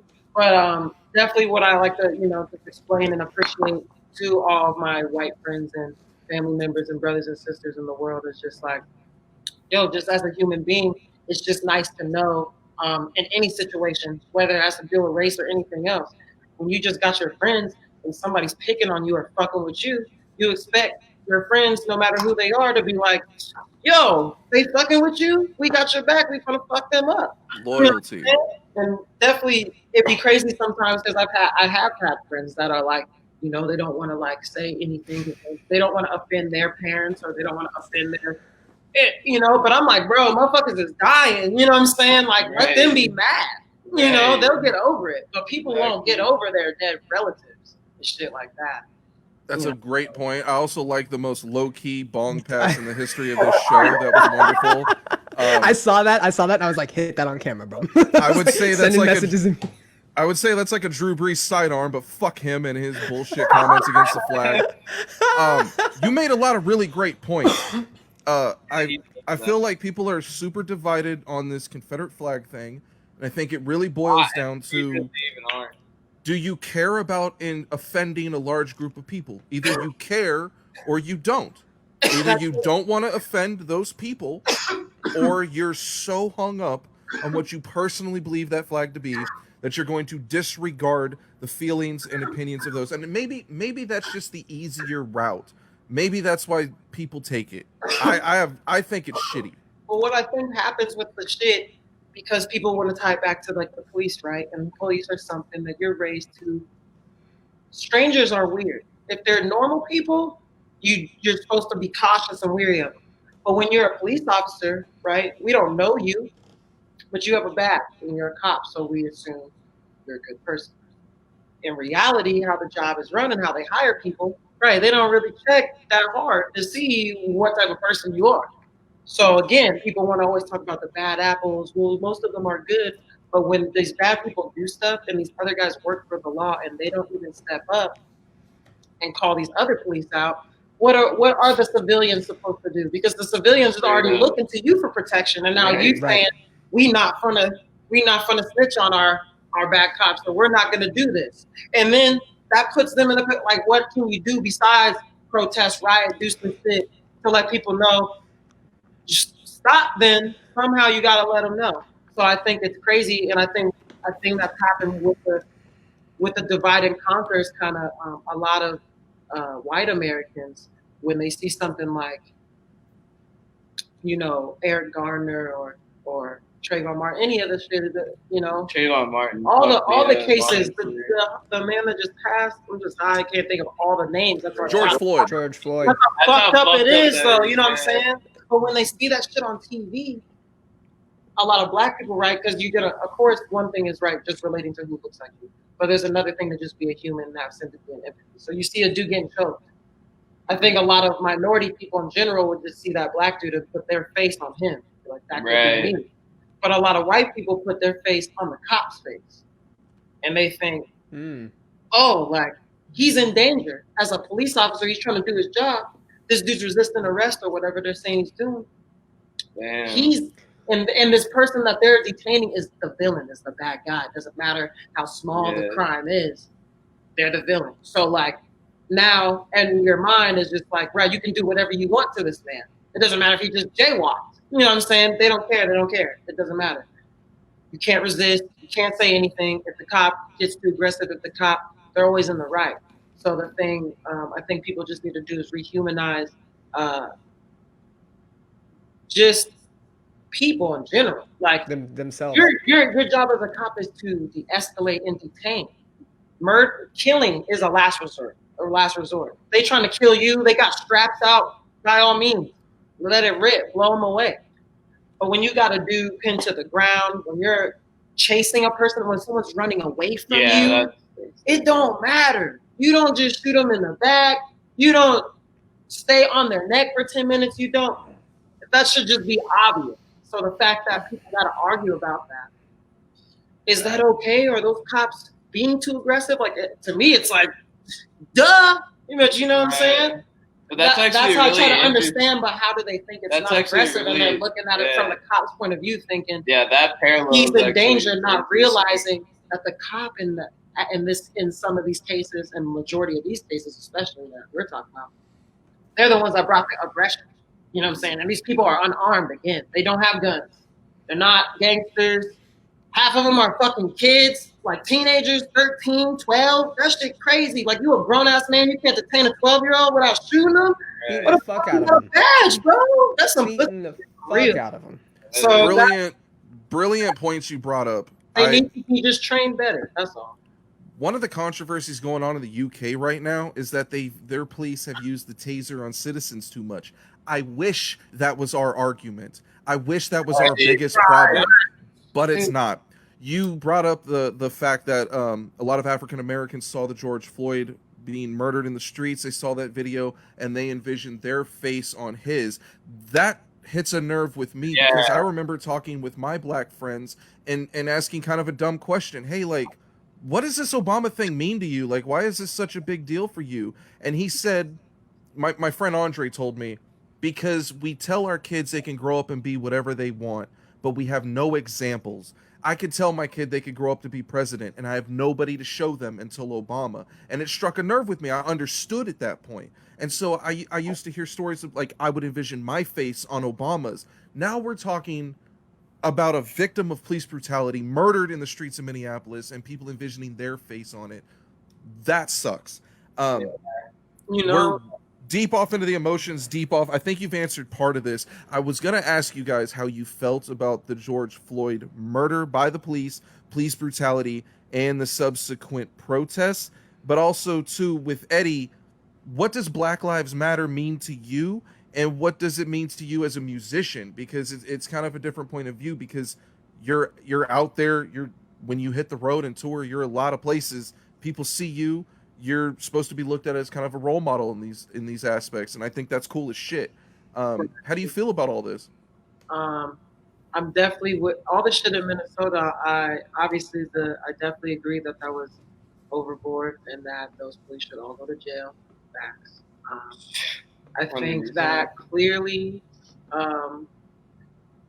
I think the protests are good. I'm not going to co-sign burning down your own neighborhood or burning down anything in general per se. But I also hate the fact, another thing people like to bring up in defense with the peaceful protest shit, they like to forget about shit like the Boston Massacre, like, Crispus Attucks, the African-American man that was the one that first attacked at the Boston Massacre and got shot by the Redcoats, setting off the chain of events that led America to really push the action and be like, fuck England. Shit like that happens from people being conscious but using violence as a method of, obviously, a last means, but you can articulate, you know, as humans, we're creators and destroyers. And I think you can use destruction in a positive way. It's like the yin and yang. destruction is a form of creation. And that's too right. You know, sometimes you got it right. Destroy the bad shit to make room for the good shit. So that's what I'm just saying. Like, I don't obviously look forward to violence or want that to happen. But right, when people are not listening and motherfuckers keep dying and shit, sometimes it's just gonna shit's gonna give, and that's what's gonna happen. So I don't have more sympathy for someone that got their store vandalized as much as I am for someone that got murdered. But that being said, again, like, I don't want that to happen. I'm just saying that people are fucking pissed because people are dying. So I'm like, it's to me, it's so logical. It's gonna overflow eventually. Black Lives Matter to me, as a statement, what it means to the people in general, what it means to me is just like, right, everyone's equal. Black people, indigenous people, brown people, whatever. People that are not white or historically treated as fairly based off their race, everyone should be on the same level. So when stuff happens bad to Black people, it shouldn't just be like accepted or assumed that it's their fault, and just like because they're dumb or they're violent or they're just poor and that's what they do, shit that people just do with their prejudice. You know what I'm saying? So it's just a matter of respect, really.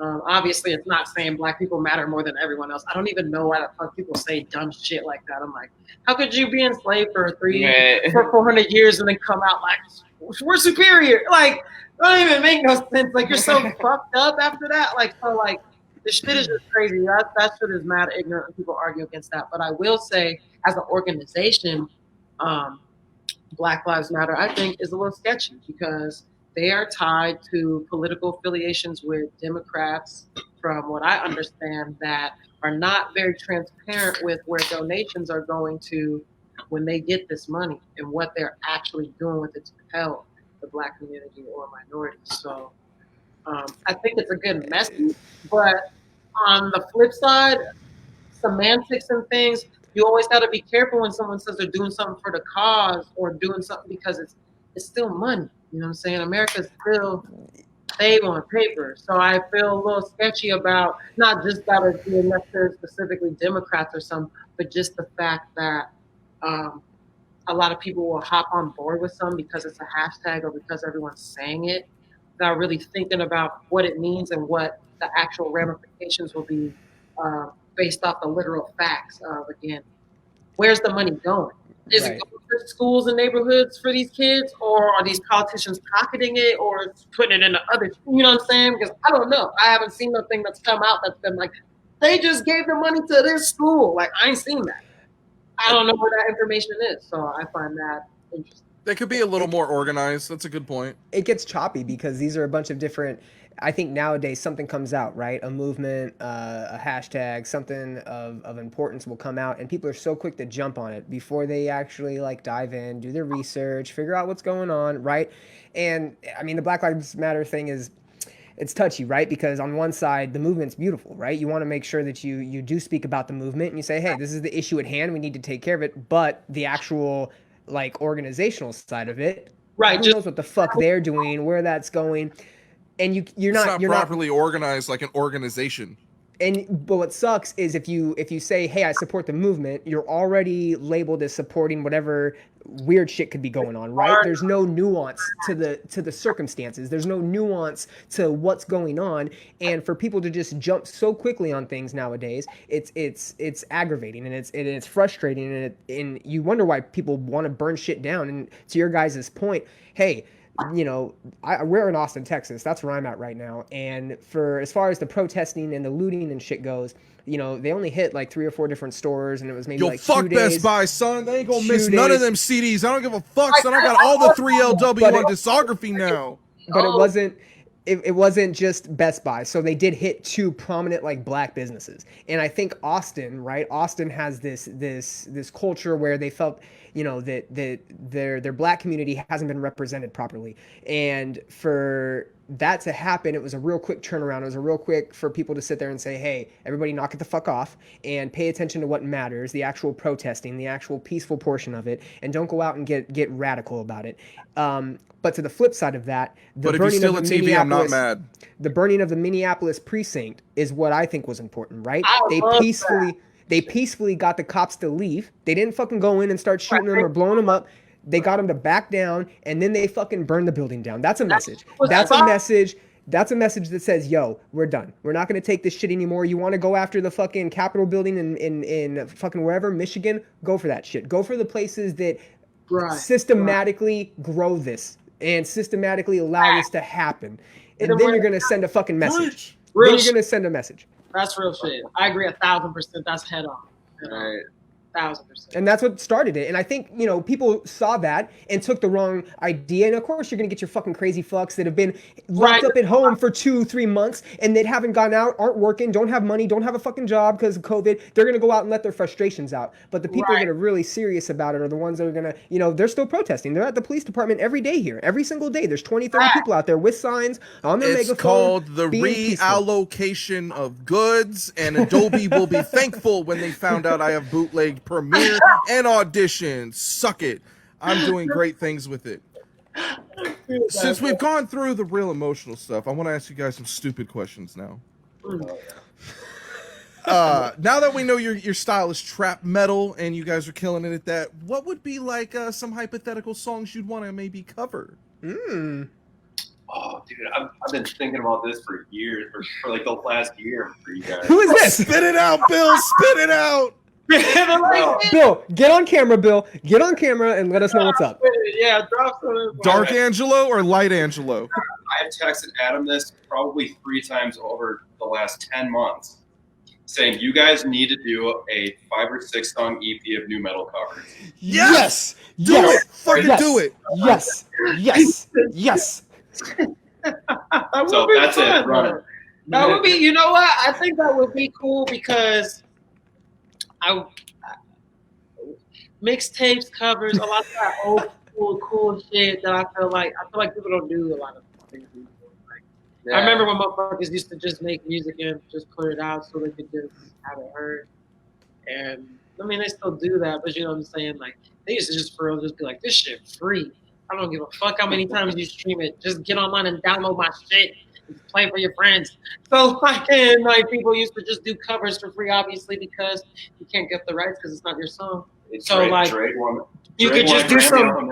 But people used to write, you know what I'm saying? Like, and nowadays everything is so like it can only be sampled. Like you gotta put it in your song. You gotta like secretly sample it and pay the people out, but like don't tell your fans that the sample's in there, so you can act like you wrote it.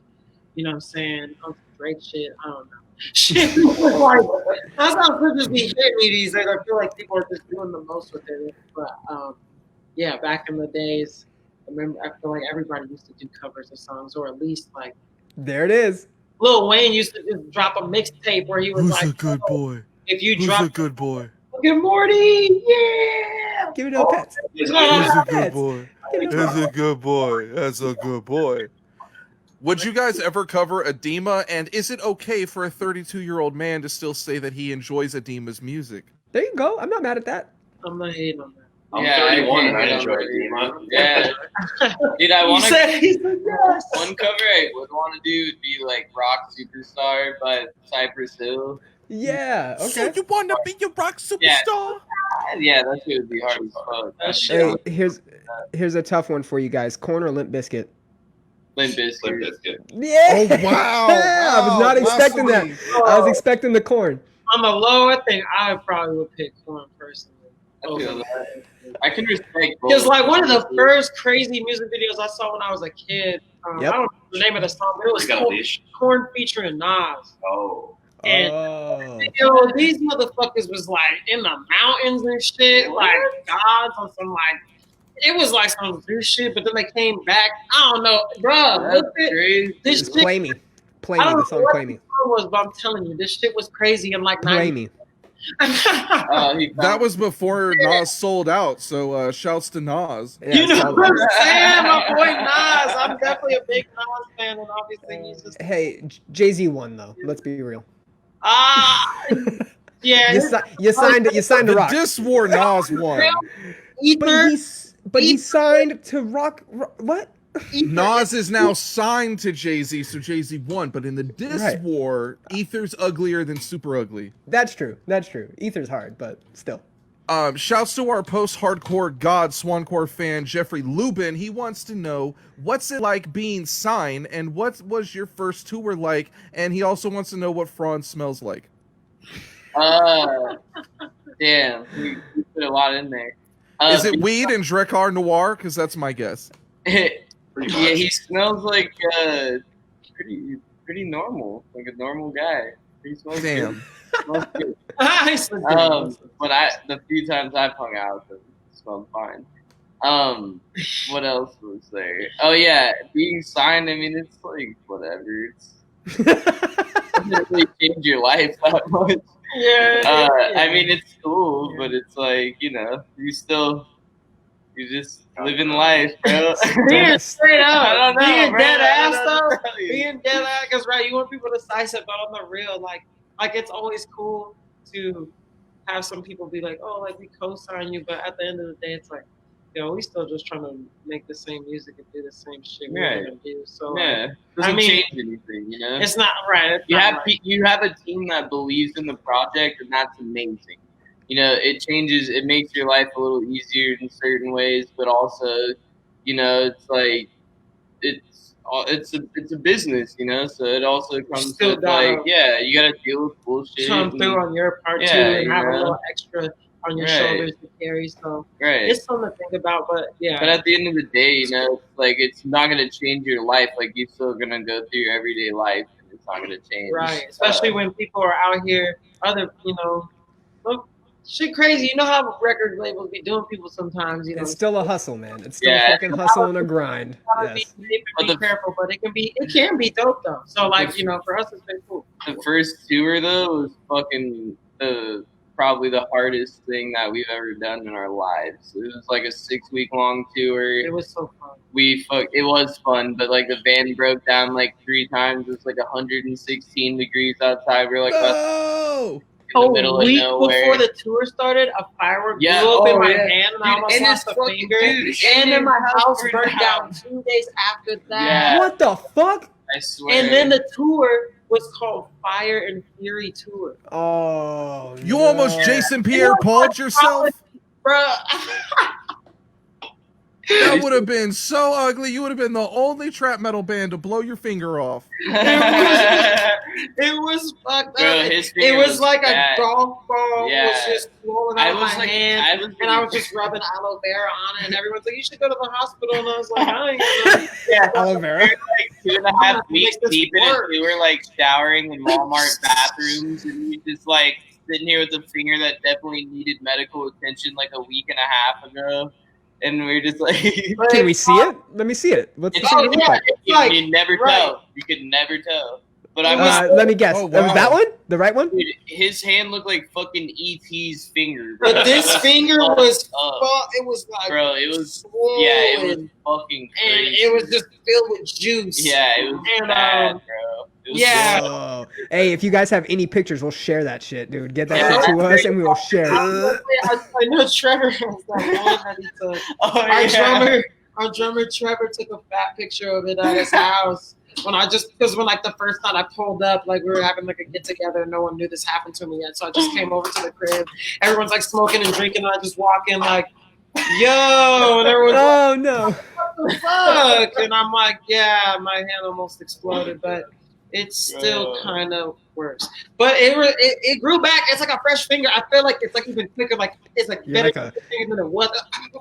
You're a lizard. You're growing back. Your trigger finger better than ever. So I'm like Terminator. Did any other fans have questions? Tour was fun. Did anyone else have questions? I'm gonna ask in the chat, so we're gonna get some more from the chat. Matt's probably got some. We're gonna get some more for you guys for sure. That was actually a pretty terrible question. What's it like being signed? Your life went from whatever to like whatever when you got signed. That's crazy. I definitely lost a bet on that. I thought Franz smelled like Dracar Noir and weed. It's called Dracar Noir. So Yeah, Dracar whatever. Noir. I can't afford this $75 cologne. Fuck off.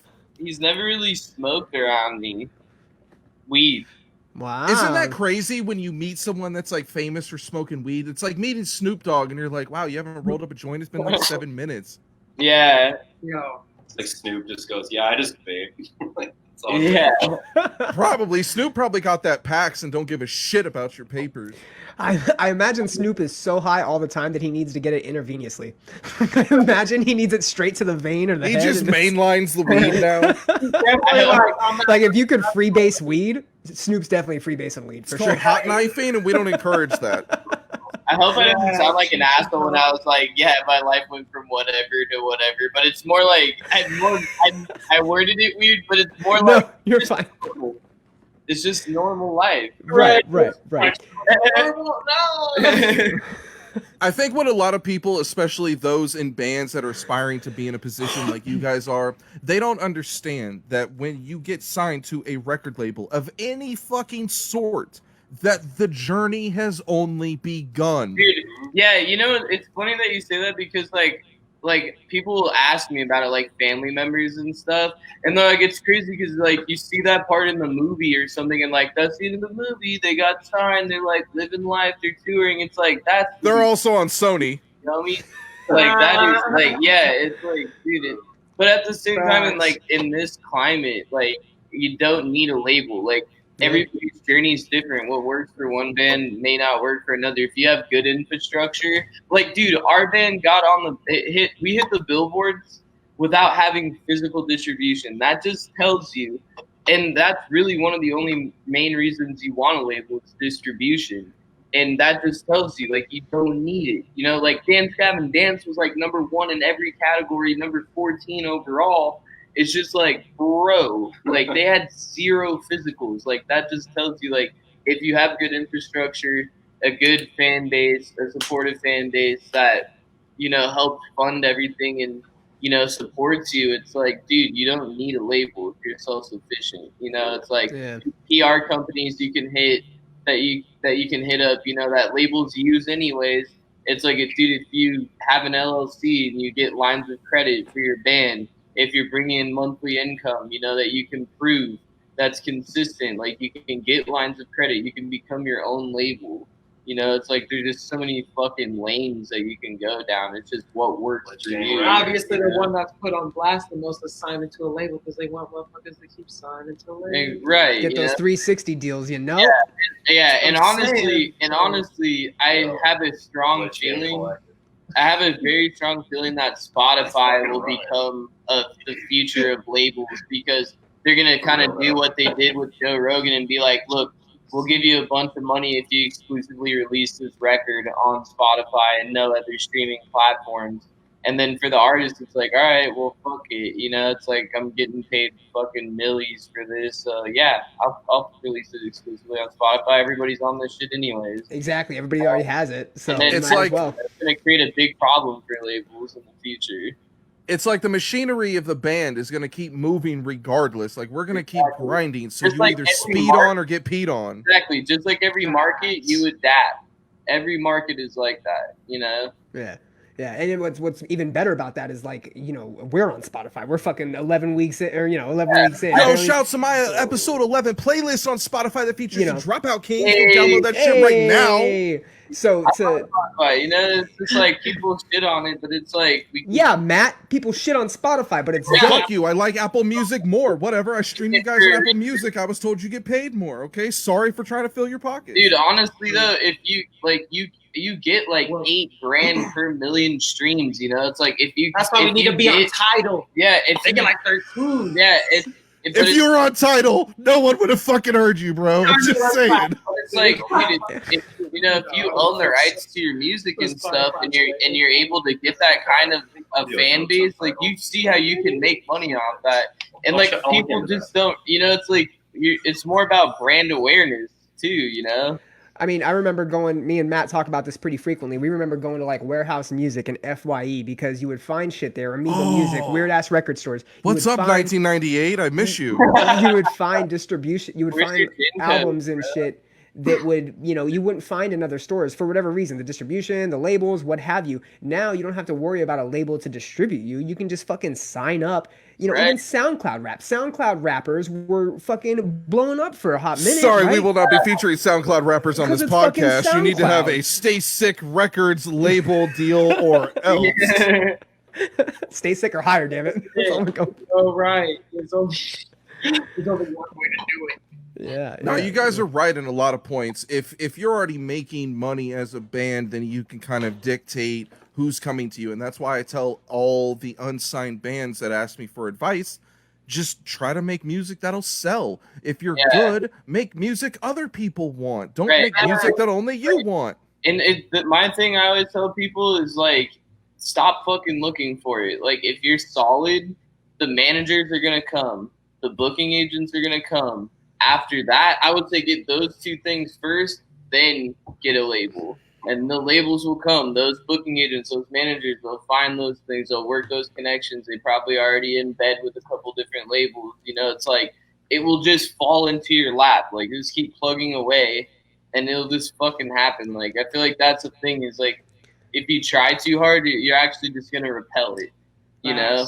You just gotta just let things happen and fall into place and let the pieces fall as they may, It's very sound advice. I had some friends of mine discussing lately. They were saying, hey, do we sound like a Rise band or like a Fearless band? And I said, bro, you're lucky if anybody fucking wants you at all. And that's the name of the game. It's like a high school popularity contest. Like, go play whatever's hot and get signed. Get your label deal. Get your 3-4 album deal. And then on the third or fourth album, go prove you're a real artist. But right now, go play what's fucking hot and get signed. Like, that's dangerous too, though, because you get into these 360 deals where you might have a hot fucking album and then they own everything, and then you're fucked because you don't get to do anything. First off, I'm gonna go and I'm gonna get Bill Darkangelo to represent me, and that's gonna bring fame on its own. Okay, before I even have music written, before I even have a T-shirt design, I'm gonna get Bill Darkangelo. That's just a fact. He said, throw him on here. Thank you, Matt. He's gonna sell. Hey, you also didn't hear him fucking puckering up right there, bro, because he was just kissing ass. That's all that was. It was just a big kiss ass. Hey, I like Arizona as much as the next guy, and I need a place to stay as well. Yeah, Arizona. Yeah, I mean, obviously it's kind of lit here, like, quote unquote COVID status. Actually, I heard that one of your lyrics was about getting a car stolen or something about that. Yeah, 503. Yeah, about that. Around that area. We have thefts. Just like every other place. But it's the 5th largest city in the country, so shit happens. But yeah, it's just Phoenix, man. Honestly, it's crazy because Arizona has probably like some of the most like meth heads. That's crazy out here. Oh, that's cool. We get along with them. We're from the 760. Okay. Yeah, we're only from like 4 hours away from Phoenix, so we actually used to rage there kind of hard. I did anyways. I don't know. We lead all 50 states in police shootings. So yeah. Hey. Wait, no. Hey. Police out here love to shoot people. So please come out here and do something silly. I remember when Arizona instilled the law where they could just pull you over because they thought you were Mexican. I remember when that happened and it was like, yo, what? You can just be pulled over It's for being illegal to Mexican? be Mexican in Arizona. That's right. I We're forgot about that. the youngest state of the continental 48. And yeah, there's just, we got some growing space to do and have. So it's, we're working on it. Does Mesa still hate weed? Because I've smoked weed in Mesa so many times that they should just get over it. Yeah. They're a lot more chill about weed here now. That if you just have your card, they're like, get the fuck out of my face. We're losers in the What West. if I don't have that card? What if I just have an iPhone and a sweet copy of Glitch Gang? I wouldn't want to be in Mesa in that situation. You were going to be out here again. I'm telling you, they're going to shoot you. Yeah. So if I'm blazing in an Optimo filled with the stickiest from Arizona and I have Glitch Gang in my CD player, I'm getting pulled over and going to jail. Probably. And they will. Yeah, they will. What's your guys' You're favorite? the Glitch Gang. Not even because of the weed. They're like, what is this bullshit? Like, Do you have any gang affiliations? Glitch. Yeah. What's your guys' favorite Arizona venue? Probably Livewire, and it doesn't exist anymore. Oh. Don't say Nile Theater. Don't say Nile Theater. I like the Marquee too. Yeah, Marquee's sick. I was gonna say the Marquee Nile Theater I like though too. So No, never the Nile Theater. The Nile Theater is good for what it is. For the locals, it's great because it's like an opportunity to play at like a big venue, you know, and get a bunch of your friends in there and shit. But the underground, the one underneath it, yeah, the one next door. dick. Which one has air conditioning because the other can Nile. fuck off forever? Yeah, the Nile has AC, but the underground one doesn't. really small It's venue just like a is fucking trash. hot box. Bro, you So either play to 1,000 crowd or fuck right the fuck off. Yeah, pretty much. I guess that is a weird setup. But you know, if you have a good local draw and stuff, and if it's a solid tour package, it's a good midpoint for a lot of people, and a lot of people will show to that venue. I mean, it's in a weird little spot, like, and I think It's people next go to a it for that Subway and a downtown vacuum Mason- cleaner repair shop. There's a huge, is bar weird. across the street. There's a bunch of shit over there now. Yeah, it's weird. Mesa's weird like that. Yeah, Mesa is. It's almost like it should be like more than one big ass. It's like its It's own so, state. yeah, it's like a mini state in the state. It's weird. They're like, I'm ready for them to try to secede from AZ and be like, fuck Phoenix, like. They should, because why do those old white guys hate weed more than the old white guys in Phoenix? It's not fair. Not fair at all. They definitely hate it the most, probably out there. But that's funny too, because besides North Phoenix, like Mesa's like super. Baby, the meth out there is crazy. Great. Yo, meth. yeah, the Real, meth real out there good is meth. fire. You know what else is fire? The Del Taco. Shouts to any state that has Del Taco. Y'all are family. Shout for out real. DT, baby. DT, son. Yeah, Taco Tuesdays, baby. We got Get Del it. Taco. You guys got rallies where you're from? No. We have Whataburger, but I'll trade you for Del Taco. Fucking any day, son. Bring Yeah, it. Whataburger Hey. too, though. Yeah, we have that. Yeah, they do. We got In-N-Out, Whataburger. Arizona got a problem with it. Can I just trade a couple Whataburgers for a Del Taco? God damn. Next time you guys come We to, have Tell Taco to spare for sure. There's a couple of them connected to like There's- Arcos or some shit. Yeah. One of those. Any Arcos. Del Taco alongside the I-10 has a special place in my heart because it saved my life on tour. And if you're connected to a Loves or Pilot truck stop, God bless you and any beautiful women that works behind the counter. Bro. Yo, little pro Love. tip: next time you go on a tour, Shit. invest in a They're fire. projector, like a movie They projector, All right? sides that I want. They And then have to. stop at a Lowe's truck stop if you need to sleep there for the night. And then back where the Get some trucks good park, DVDs. on like- the trucks. yeah, you can just go park and then shine the projector on the side of the trailer, and it's just a giant. Wow. So you want me, a 32-year-old warm-blooded male, to broadcast my stepsister porn on the side of a trailer as I'm trying to get my rocks off in my bandwagon? Because I don't think that's a good idea, and I think I'm gonna Eddie? get judged. Yo, it's Eddie's out of this interview. Eddie's done. Eddie's like, I'm out of here. it's a truck stop, and they've seen way weirder shit than that. I came back like, wait, what is happening? They have not seen worse than what my Reddit has You know, seen. like that one truck stop where they just got robbed or something like that. Oh, so we went to a truck stop connected to a Denny's, man. Bro. And I was like, yo, I need to eat. Let's get this Denny's. And That's called a honeymoon where I come from. bruh, it was it was funny though, because we were like outside Chicago. So we were like, Yeah. Okay. and like we were like at the Denny's, and they're just like the cops are in there, the people at the Denny's are working there, and I'm like chilling waiting to get my food, and I'm like just overhearing the conversation, like basically like some dude came back for his ex, but she told him like it was over, and he snapped and pulled up at the Denny's and was like about to spray it up, and I was yo, this is. Let me Why get Denny's? the pancakes done yet? Like, You spray up a Waffle House, not a Denny's. That's a classy establishment. this is a Denny's. This is Wow. like you come after church. You can't do that. You go to Cracker Barrel after church, sir. Cracker Barrel isn't everywhere though. Denny's is everywhere. Cracker Barrel's not. Cracker Barrel is not everywhere. Am I alone in rallying for Cracker Barrel to change Yes. their name? Oh yeah, probably. Dude, and what's up with their logo? It's just some old guy I never sitting even on thought some about it barrel. It's a cracker and a barrel. I don't know if you knew that. It's a cracker and a barrel in the logo. You have no idea how offended I am. Piece of that terrible. Everybody cancel Cracker Barrel. Cancel Sea Barrel. Cancel it. Just say the C. Don't say So, the word. where can we find you on social media? And if I'm like some unsuspecting 20-something-year-old kid who happens to find your EP on iTunes, what can I expect? You can find us at Dropout Kings AZ on Twitter and Instagram.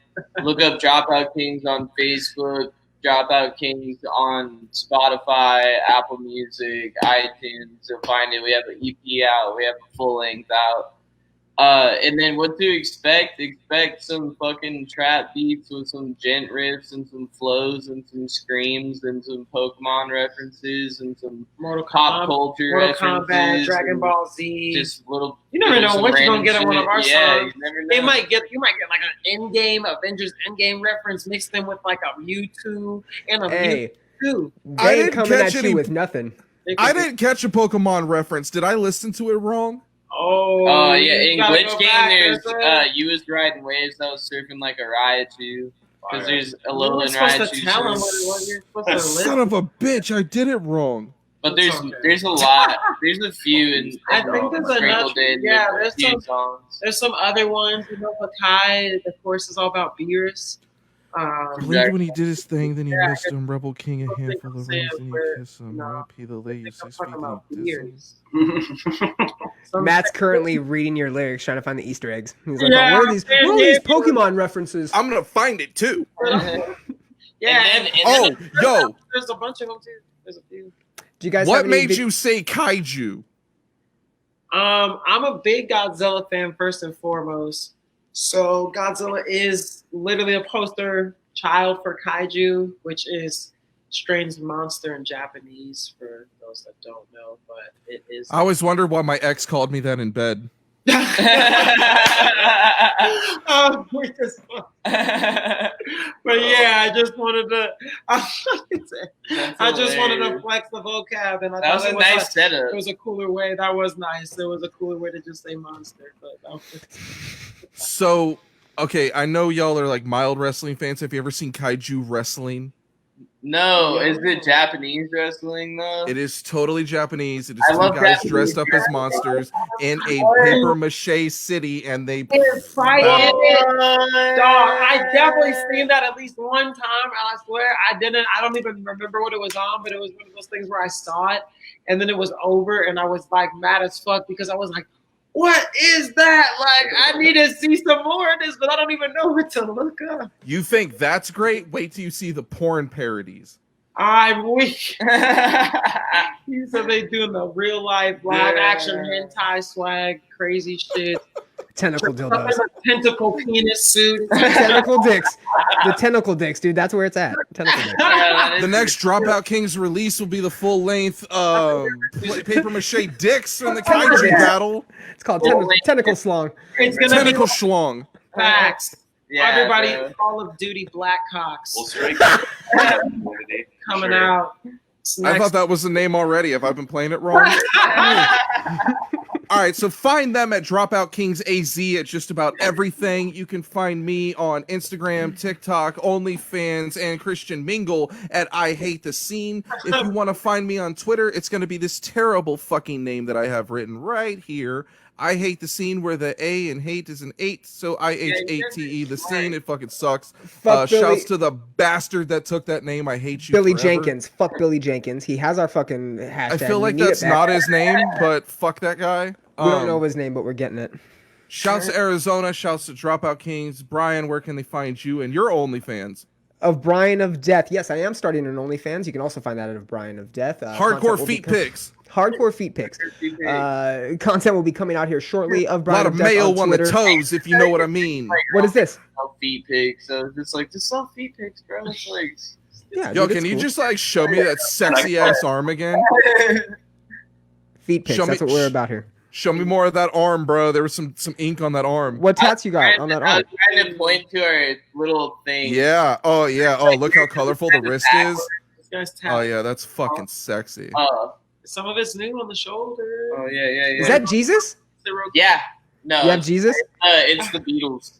It Oh, looks the like my Beatles. landlord. I thought it was Jesus down further. Keep going. You like the Beatles? That's not.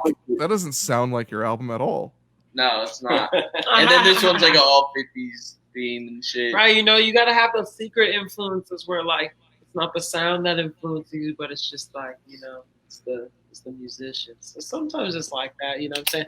Like I'll have rappers or something where I'll hear their song and I'll be like, I don't know, I don't really like this guy that much, but then I'll see him in an interview and be like, okay, now I kind of get where he's coming from, and then I hear the music again, I'll be like, okay, now I fuck with it. So you never know. Yeah. And that's how we loved 6ix9ine. That's how I felt about J. Cole until he dissed No Name. Now fuck him. Hey, No Name's new song's fire, by the way. Fire. Yeah, what I was going off, people was going off about that. Okay, just real quick, I guess how I feel, what I would say about that is I think No Name was definitely 100% in the right. I do think there's a lot of shit J. Cole said that was super relevant and super real shit. And I do think that, you know what I'm saying, the message was important, but obviously the way he came into it, especially trying to critique a black woman's tone, which... Don't disrespect women. Don't disrespect black women, especially. Yeah, not right now. I'm trying to tell you, bro. It's just like a thing because, like, it is fucked up because, like, that's just like a super, definitely historically, like, you know, voice silenced group. So I agreed with her. Like, right, all the things to talk about right now, and you want to make like a response to her, and she didn't even like name call him. She just said some shit on Twitter, and he took it up because he felt the shoes fit. But again, I'm not on the like cancel J. Cole train. He's a human. I think he just came. Oh, you're not? It's a different perspective. That's all. I think he came at her a little wrong, but I definitely think, like I said, he was dropping jewels, and that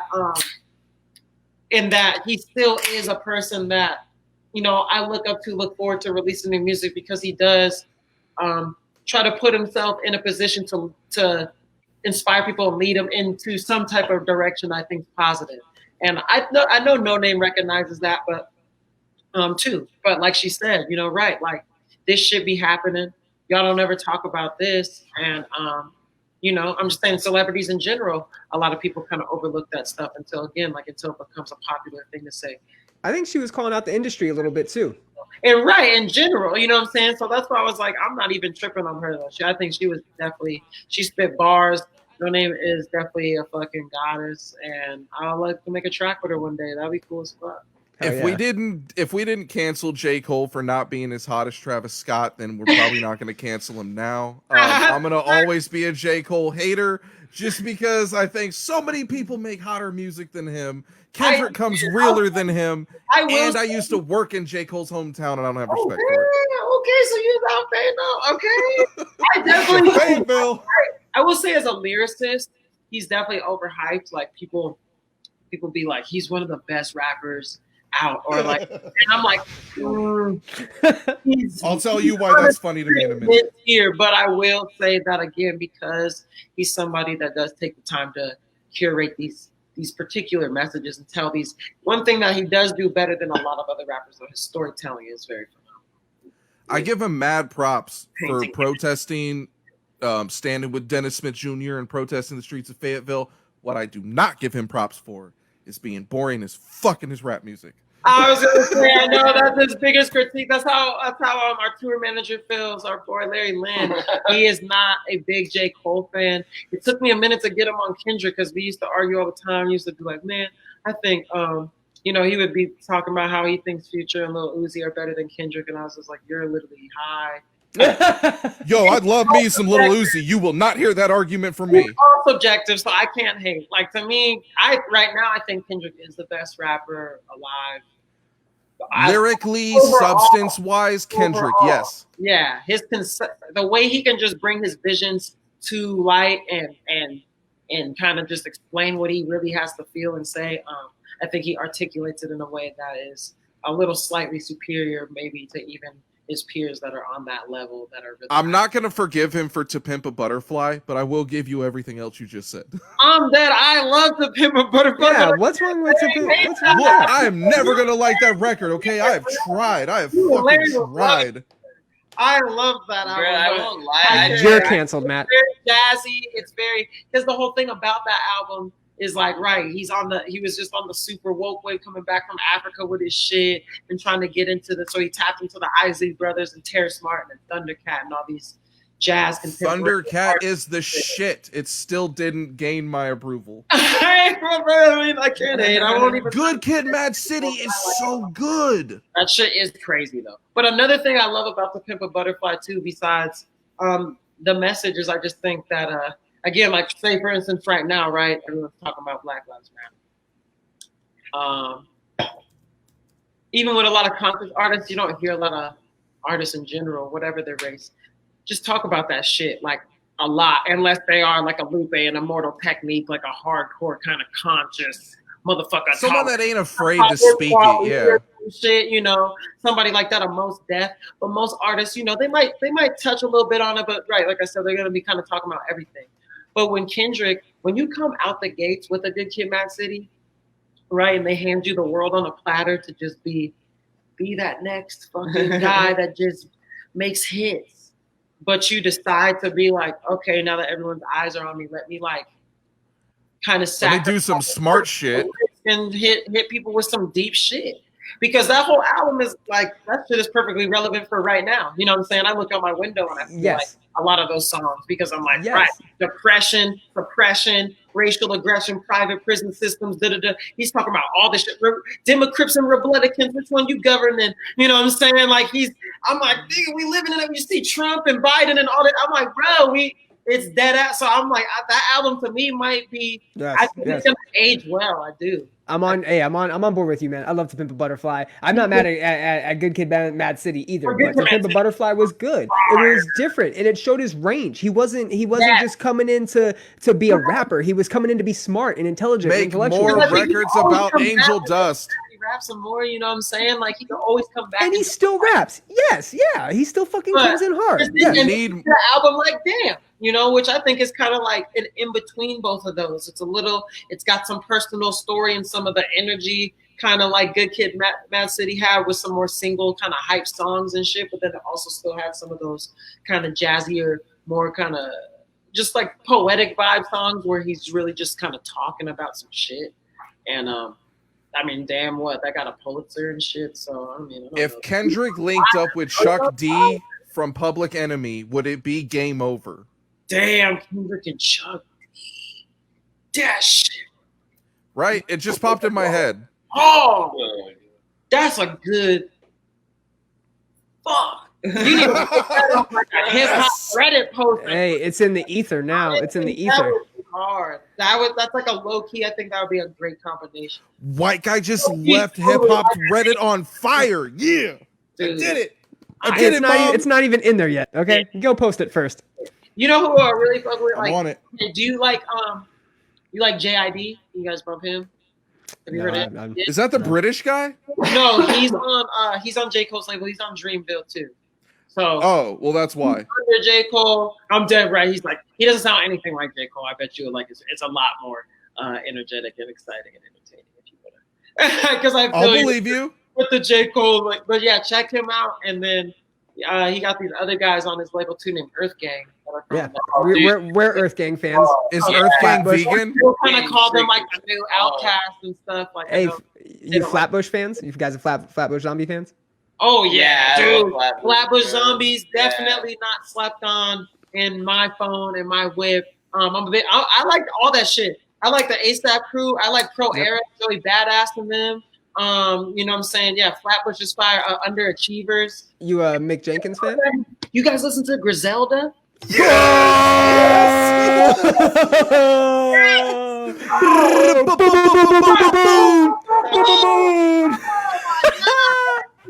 I love that New York classic hip hop. That shit is great. Griselda is the best thing going in the gangster rap world. It's my favorite story of just life right now. I'm like, good for you guys. Just keep shitting on the game, please. West Side Gun solo album, amazing. Fire. The Conway the Machine solo album with Alchemist, fire. Dude. The Griselda album, fire. And now Ben's probably gonna drop some shit because I've seen him posting about shit. They post so many solo records, it keeps me entertained all year long. I love it. They're just those classic old school rappers. I feel like that. Right? You can tell they're like street dudes, but they really just have a genuine love for the pen game. Like they like to write. Yes. They're kind of like the new Locks or D Block. They'll just freestyle everything. You know what I'm saying? They be hitting some witty shit. I'm like, fuck. And then the fact Conway, his whole story is like a 50 Cent story. That shit's crazy. He got shot through the neck, out the face. His lips are all to the side. Got cerebral palsy.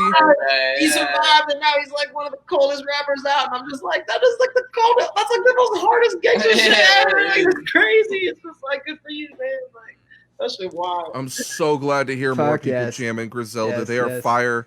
Everyone needs to go tell Conway the Machine to join our podcast because they ignored all my emails, all 500 of them. I sent 3, so 503 because I sent 3. 503. We definitely gotta holler at him. We'll tag him. You know what I'm saying? We're gonna try to get the Dropout Kings featuring Conway on here, and then we'll do like the giant Dropout Kings Conway, Benny the Butcher Griselda motherfucking podcast. The Butcher's coming. God, I got a boner just thinking about it. Don't get me fancy. Oh my God. I was gonna ask about Mick Jenkins over here. I was gonna ask about Mick Jenkins. Nobody gives a fuck about Mick Jenkins, I know, bro. Seriously. Mick Jenkins. Okay. Hey, Circus was my drop of the year. Up until Royce came out with a fucking great album. The new Invent Animate is great. Make Them Suffer is great. But Circus was my shit. Circus was my shit. I don't understand because Mick Jenkins to me is like definitely one of the best lyricists I've heard in a minute. Like he's son. Nasty. Every track, like fuck, I gotta really listen to this dude because he be. And his voice and his flows and shit, he's cool. Pieces of a Man. Oh shit, son. That's probably like that's probably my top 5 albums of just the last at least 5 years. Thank you for saying that. Stretch maybe, but I like Pieces of a Man a lot. And then I also Saba and Smino. Yeah. Oh, Smino's fucking great, dude. Smino is so good. What the hell are y'all talking about? Hey, do you like black? Do you like black? Are you into black or no? Black's fire too. What about IDK? You gotta get on, my guy. IDK, son, what's up? Do you like IDK? Another one. See, please, bro. Fuck you, Matt. Yes, son. All right, we're good. Yeah, IDK, everything he just named, fire. Make a new playlist and just put dope on it. You gonna love it. I don't even know who the fuck Mick Jenkins is, dude. He brings him up like, I swear to God, he brings up Mick Jenkins thrice like every episode. Hey, do you guys like Thrice? Have that much more respect and love for you as a person because I think even amongst my peers that I know that are other rappers that listen to rap all the time, when we talk about rappers that are like currently active and doing just make really great music. I only talk about rappers from 03. But Mick Jenkins is like he's so fucking nice. He's so good. Him and Earth Gang came out here to Austin literally the week before the pandemic hit. Damn. Yeah, son. It was sold out. It was fucking beautiful. It was great. Yeah. Damn. Hey, are you guys Thrice fans? Do you like Thrice? Never. I don't think I've heard them before. Dude, he's talking about fucking Thrice again. It's okay. Dude, you gotta be kidding me.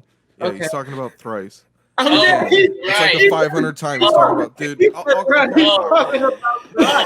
Right. How many times are you gonna bring up Thrice before every guest tells you that they don't fucking care about Thrice? Adam's actually telling me that he loves him, so. I misheard you, but yeah, I've seen Thrice like fucking 4 times or 5 times now. Thank you, Seth. That's actually not true. Adam has them mistaken with 3 Days Grace. Yeah. I fuck with 3 days. Oh, damn it. Get it, Bill Darkangelo. Damn it. Get it, Bill Darkangelo. God damn it. Lucy. My fucking shit. I could go on for days about this. 3 days grace is that motherfucking fire, bro.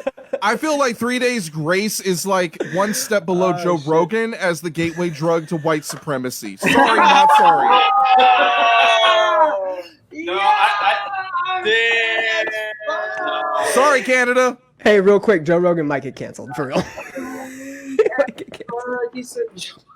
Joe Rogan getting canceled is only good news for us. Dang, true.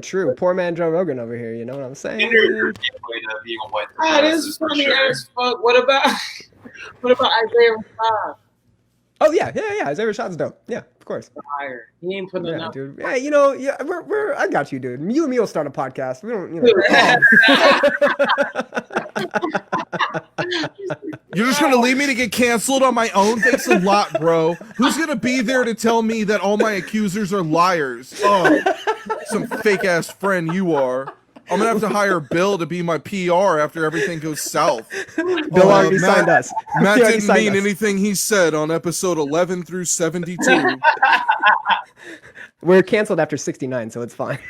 The last one. Get that Tekashi interview and we're done, bro. Damn. Yeah, It's you can retire after. I don't know. It's gonna be hard to top this one, to be honest, because this was a fun one, man. You guys were great. You guys were fucking phenomenal. we definitely had a fun time. Yeah, We went off. Takashi's a fool, but you know who's fire? You know who's really fire? Takashi. Sensei from Ooh, Naruto. facts, If you bro. fuck with Oh, Did Naruto. you just drop a Naruto reference on my show? Anunnaki, dog. This ain't no game. Save the forest, kill the humans, bro. I'm out here, bro. Like we could do this. Like we could have another podcast and go all about that. Well, I was gonna tell you to go on iTunes and buy the Dropout Kings Glitch Gang EP, but then he had to drop that terrible American anime reference and offended me to my core. Yeah, so maybe go watch some Gundam Wing or some Gantz or something to bring you back to the mid-90s where anime was golden. Bro. Yeah, I'm Gundam saying was that's hard. another thing that's funny to me. Hip hop and anime have like very weird. Yeah. They Like, do. 90s, they both just were like the GOAT shit, and then like there's still nowadays they're both like the new thing that like everyone's into, you know, like everybody has rap in their music, everybody watches anime, right? Before you were watching anime and everyone's like, you're fucking weirdo, you still watch cartoons. Nowadays you're like, everyone's like, oh yeah, bro, I rock shirts with Goku on them, and I'm fucking like, everybody's with the shit. So That only applies if you listen to Lil Uzi Vert, Eternal Atake, or you listen to Wu-Tang Clan. I've heard of him. He raps a lot about karate. Hey, look at that. That's fucking, oh my god. But that is so funny because look at fucking Lil Uzi Vert with it. Like he's obsessed with, like he's always on his Pain shit. He's always talking about Pain from Naruto, and he has the fucking the little bridge piercings that go through his nose just like Pain in the cartoon. That nigga is a nerd. Oh, that's why I don't understand the records. Okay. Yeah, when he mentions Pain, or if you hear like a little line, like obviously you got to see with the context because he could just be using the word. I just know the beats be knocking. Are like Lil Uzi Vert is a Naruto fan big time, so that's one thing that makes me like him because I Have like you ever watched that he Tokyo mixes that Ghoul? into his music and shit. And I'll be like, "Ooh, that's fire." Yeah, Tokyo Ghoul. Did Bill just ask me if I've seen Tokyo Ghoul like I'm some I was fucking asking peasant? Eddie. Yes, I've seen Tokyo Ghoul. Attack on Titan. Tokyo Ghoul so Oh, hard. shut up, Attack on Titan. That's like good one right now. That shit had me booked. Tokyo Ghoul. Attack on Titan.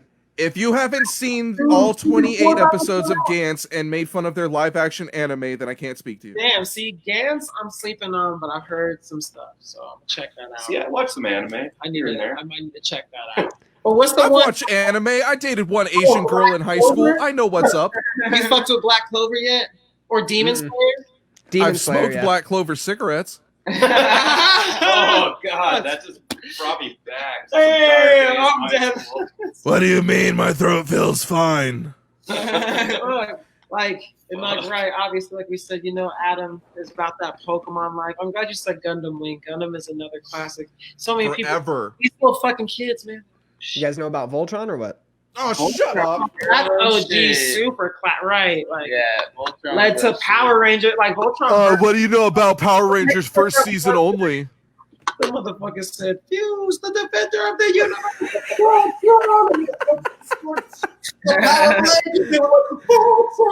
That shit was hard. Waking up on Saturdays was a good time back then. Yes, it was. Yes, it was. I'm gonna have to go and talk to like 3 hot ass emo chicks to feel cool after this. Damn. You might want to, right? And then when you go talk to them, be like, "Yo, you guys watch Sailor Moon?" Yo, okay, time out. Real talk. I promise, they watch it. Time out. Studio Ghibli films like Spirited Away and Howl's Moving Castle or My Neighbor Totoro has directly got me laid. How has it worked for you? I love My Neighbor Totoro. I just wanna ride the cat bus, bro. That's it. Yeah, that's the thing. Yeah. I just want the cat bus, bro. Who doesn't want to ride that's facts. That cat bus, bro. I just want to ride any chick who has a cat bus tattoo. Oh, and we're saying all sorts of shit. He said, I don't think it's that. I only This say is that definitely 'cause the a few last beautiful episode, guys. women have that tattoo. And we're canceled? Okay, Yep. sorry. Oh, damn. Canceled already. And shout out to Bleach, too. Bleach is fire. Oh, Shout out to Bleach and all 2,476 episodes of Bleach. Yeah, how hard is that to follow? One Piece is still going. I know. Yeah, shouts to One Piece and all your boring ass pirate episodes. Shouts What to about, you. what about One Punch Man? Did you guys watch One Punch Oh, Man? fuck me, One dude. Fire. Definitely fire. That's What about Baki the Destroyer? Did you guys used to watch Baki the Destroyer? What does that even Yeah, mean? Baki's good, too. Yeah, You're making shit up now. Ooh, son, yes. Baki's great. Baki the Grappler is crazy. If it was made after 98, I don't care about it. What a Sorry. Rurouni Kenshin and Oh, Inuyasha. Ronnie Kenshin's Yo, Inuyasha. Yeah, Inuyasha Inuyasha's Sashomaru, bro, was my Hey, dude. Moroku. Inuyasha was low-key porn. Fire. Moroku was Moroku's- always trying to hit on the bitches. Yeah, he's like, let me get that. he was one. like Johnny Bravo, but like a Yeah. And he The had blue girl? It's like, shit is holy, we need to protect the people. And then like one of the girls would be like bending over and he'd be like, ooh, but I'd like to grab them cakes. Moroku, dog. The blue girl? Huh? Tentacles? Anyone? No, what was the girl with the big ass Oh, the boomerang. Yeah, Yes. that shit was hard. That shit, or what about My Hero Academia? You watch that one? Yes, yes. I'm yes, 32. Yes, I don't watch any of that shit. yes. Yeah, My Hero Academia is good. And after this, did you guys see the Mortal Kombat animated movie, Scorpion's Revenge? Wait, what? What the fuck? Man, wow, y'all I'm sleeping. sleeping. I'm gonna have to quote Bill on that and say, wait, what? Do that. 1, 2, 3 movies that thing tonight. Send me the Hit that link to up. Scorpion's Revenge, Warner I'm on Brothers it. animated film. They make all the DC animated films right now, which are probably like the best American made, I think, suspenseful action cartoons. And with MK, they do a great job. Lots of gore, lots of dope fights. People get fucked up. I mean, it's Mortal Kombat, so you already know what's going to happen. Looks like I'm loading into my ex's account who hates me. Oh shit! Scorpion's Revenge just came out this year. Oh shit! Yeah, son. it came out like within the last month or something, so I had to watch the bootleg If style. Scorpion doesn't support BLM, I can't watch it. He's above that, sir. He's Right. beyond, he's from the nether realm. He doesn't care. Right, exactly. That's not an issue here. You're thugging, man. You're on fire. Teleport. Any last words from our Dropout Kings or from my loyal co-host? I'm good. You guys were phenomenal. Thank you again, man. Whatever you guys have to say, we can close it out. But you guys were phenomenal. Thank you. Love the music. You guys are doing great. Can't wait to have you on again. Bill D'Angelo, sir. There he is. Definitely. Light Angelo from now on. You know what? I got something to say real quick. Get Oh, it. God. Get it, Dark Angel. Let's We're go. canceled. Let's go. You're canceled. No, thanks, Matt, for reaching out to me to get the guys on here. We had a lot of fun tonight, and let's do it again sometime soon. Fuck yeah, man. You guys are awesome. I'm gonna Thanks get for you the guys on dog. my OnlyFans. We're gonna take our pants off and have a hell of a time. I'm with Bro, that. you're not down. Are we gonna watch pre-98 anime? Right. We're gonna have anime on in the background and a bunch of new metal blaring. A bunch of new metal and anime. New metal on with like Akira We playing just- on Thailand. Fucking new metal jamming Where in the back. David just wearing studded belts. Playing magic cards and Yu-Gi-Oh and shit. I'm with that. Oh my We'll bring our Game Boys. Gathering. We'll bring our Game Boys and we can connect the cable with the Game Boys and we'll trade Yeah. Pokemon and we'll battle. I'm with The that. Game Link, bro. I'm with that. Game Link. You can We only played get- Magic the Gathering and I gained my virginity back. Yeah, dude, trade me your Machoke for my fucking Haunters. So they Hey, I don't have any friends, so let me trade my Haunter to you and get a Gengar. Yeah, I need Alakazam. Mr. Mime. All the kids without Alakazam had no friends. Fact. Really? And it's like half of us that were playing it didn't even have friends anyways. So it's just like Facts, like when you got the game, so you can just play that shit by yourself. Yeah. You couldn't find anyone to trade with on the red console? Looks like you're not getting jinxed. I think I remember a time I was a kid at the YMCA and like a kid got in trouble because like some kids tried to do the link and trade the Pokemon and then like the kid tricked him. When he traded him, he's like, I'm keeping this shit. And the other kid was like this counselor was like, bro, if they were really smart, they would have been able to figure out that you can clone your Pokemon and then just trade it. And then they're cloned anyways, and then You remember the missing numbers? Yeah, I remember missing No and the glitch, but I had a Game Shark, so I didn't need to do any of that peasant shit. Damn! Game Shark. Shit, so I'm not even about to hate on that. Game Shark was so clutch. I could create a Pikachu that shot Water Blast. I don't give a fuck, bro. Pikachu the water type. Dude, it was cool when you had the Game Shark. You could actually get like the surfing Pikachu when you use Surf on Yellow. Yeah. That's just hard. That was like why I got a Game Shark. I'm like, I need that shit. Dude. Bro, I had a Mew, and I traded him with all the neighbor kids for their physical Pokemon cards, and that's why I had all the good cards. Damn, you hustled. That's Yeah, fine. it's called hosing 7-year-olds, and I'll school you on it. Dang! Dude, I remember one time I had a sketchy kid at my house, and then like we were all like, it was me and my friends, and we all just traded a bunch of Pokemon cards, and we were about to leave like my room and just like go outside and play, and then this kid was like, yo, like I'll just like walk out last, and I'm like, that was sketchy. Like, how come you want to walk out last? And then all my friends are like, no, like, what? Like, you're being weird. I'm like, nah, this dude's being weird. I'm like, what's behind him? And then sure as fuck, we go back there. He had like a fuckload of our Pokemon cards that he stole. I'm like, I fucking did it. And then we like chase him down the street, and we're just like, fuck this kid. Yeah, it was great. Good. No. So hey, justice. That was justice. Right? That's Right, what I'm fuck that saying. kid. Yeah, That guy currently works at a Cold Stone Creamery and gets made fun of daily by 14-year-old girls who are better than him. I'm gonna take I Love It. I'm gonna get an I Love It. That's what you get for stealing Charizard, you punk bitch. Now let me get an I Love It birthday cake remix, oh. You gotta have it. Game dog! Hyper Beam! Hyper Beam. Hashtag Hyper Beam. Real. That's my new hashtag from now on. It's not me Hashtag too, it's Hyper Hyper Beam. Beam. Hyper Beam! Hashtag Hyper Beam. Dragonite Hyper Beam. Hey, if we don't get a song called Hyper Beam, I'm gonna be real disappointed. Ooh. Just throwing it out there. Give me Throwing it one out more there. podcast with them, we'll control their entire track list. Okay, I remember you said that. Just be on the list. All right. Bro, track 4 is called Hyper Beam. It's not as good as track 2, but it's still kind of lit. But no Pokemon references within the song. Oh. Just kidding. Catch Drop me it like in a there. Dragonite. Drop 'em in there. Drop 'em in there. I was like, I gotta put like the Dragonite Porygon Hyper combo. I was gonna say the real trick is to subliminally get all original 151 Pokemon in a song or a track or somehow. Bullshit, no one's ever done that. I'm dead. Bullshit. No one's ever done that. He's like typing on his blog, like hating on someone. Like, Gengar.org is going to be interested to know this. You want to see these posers talking about Pokemon history out here? They don't know what they're saying. Hyper Beam. Hyper Beam. Hyper Beam conquers all. Fucking Venusaur. God.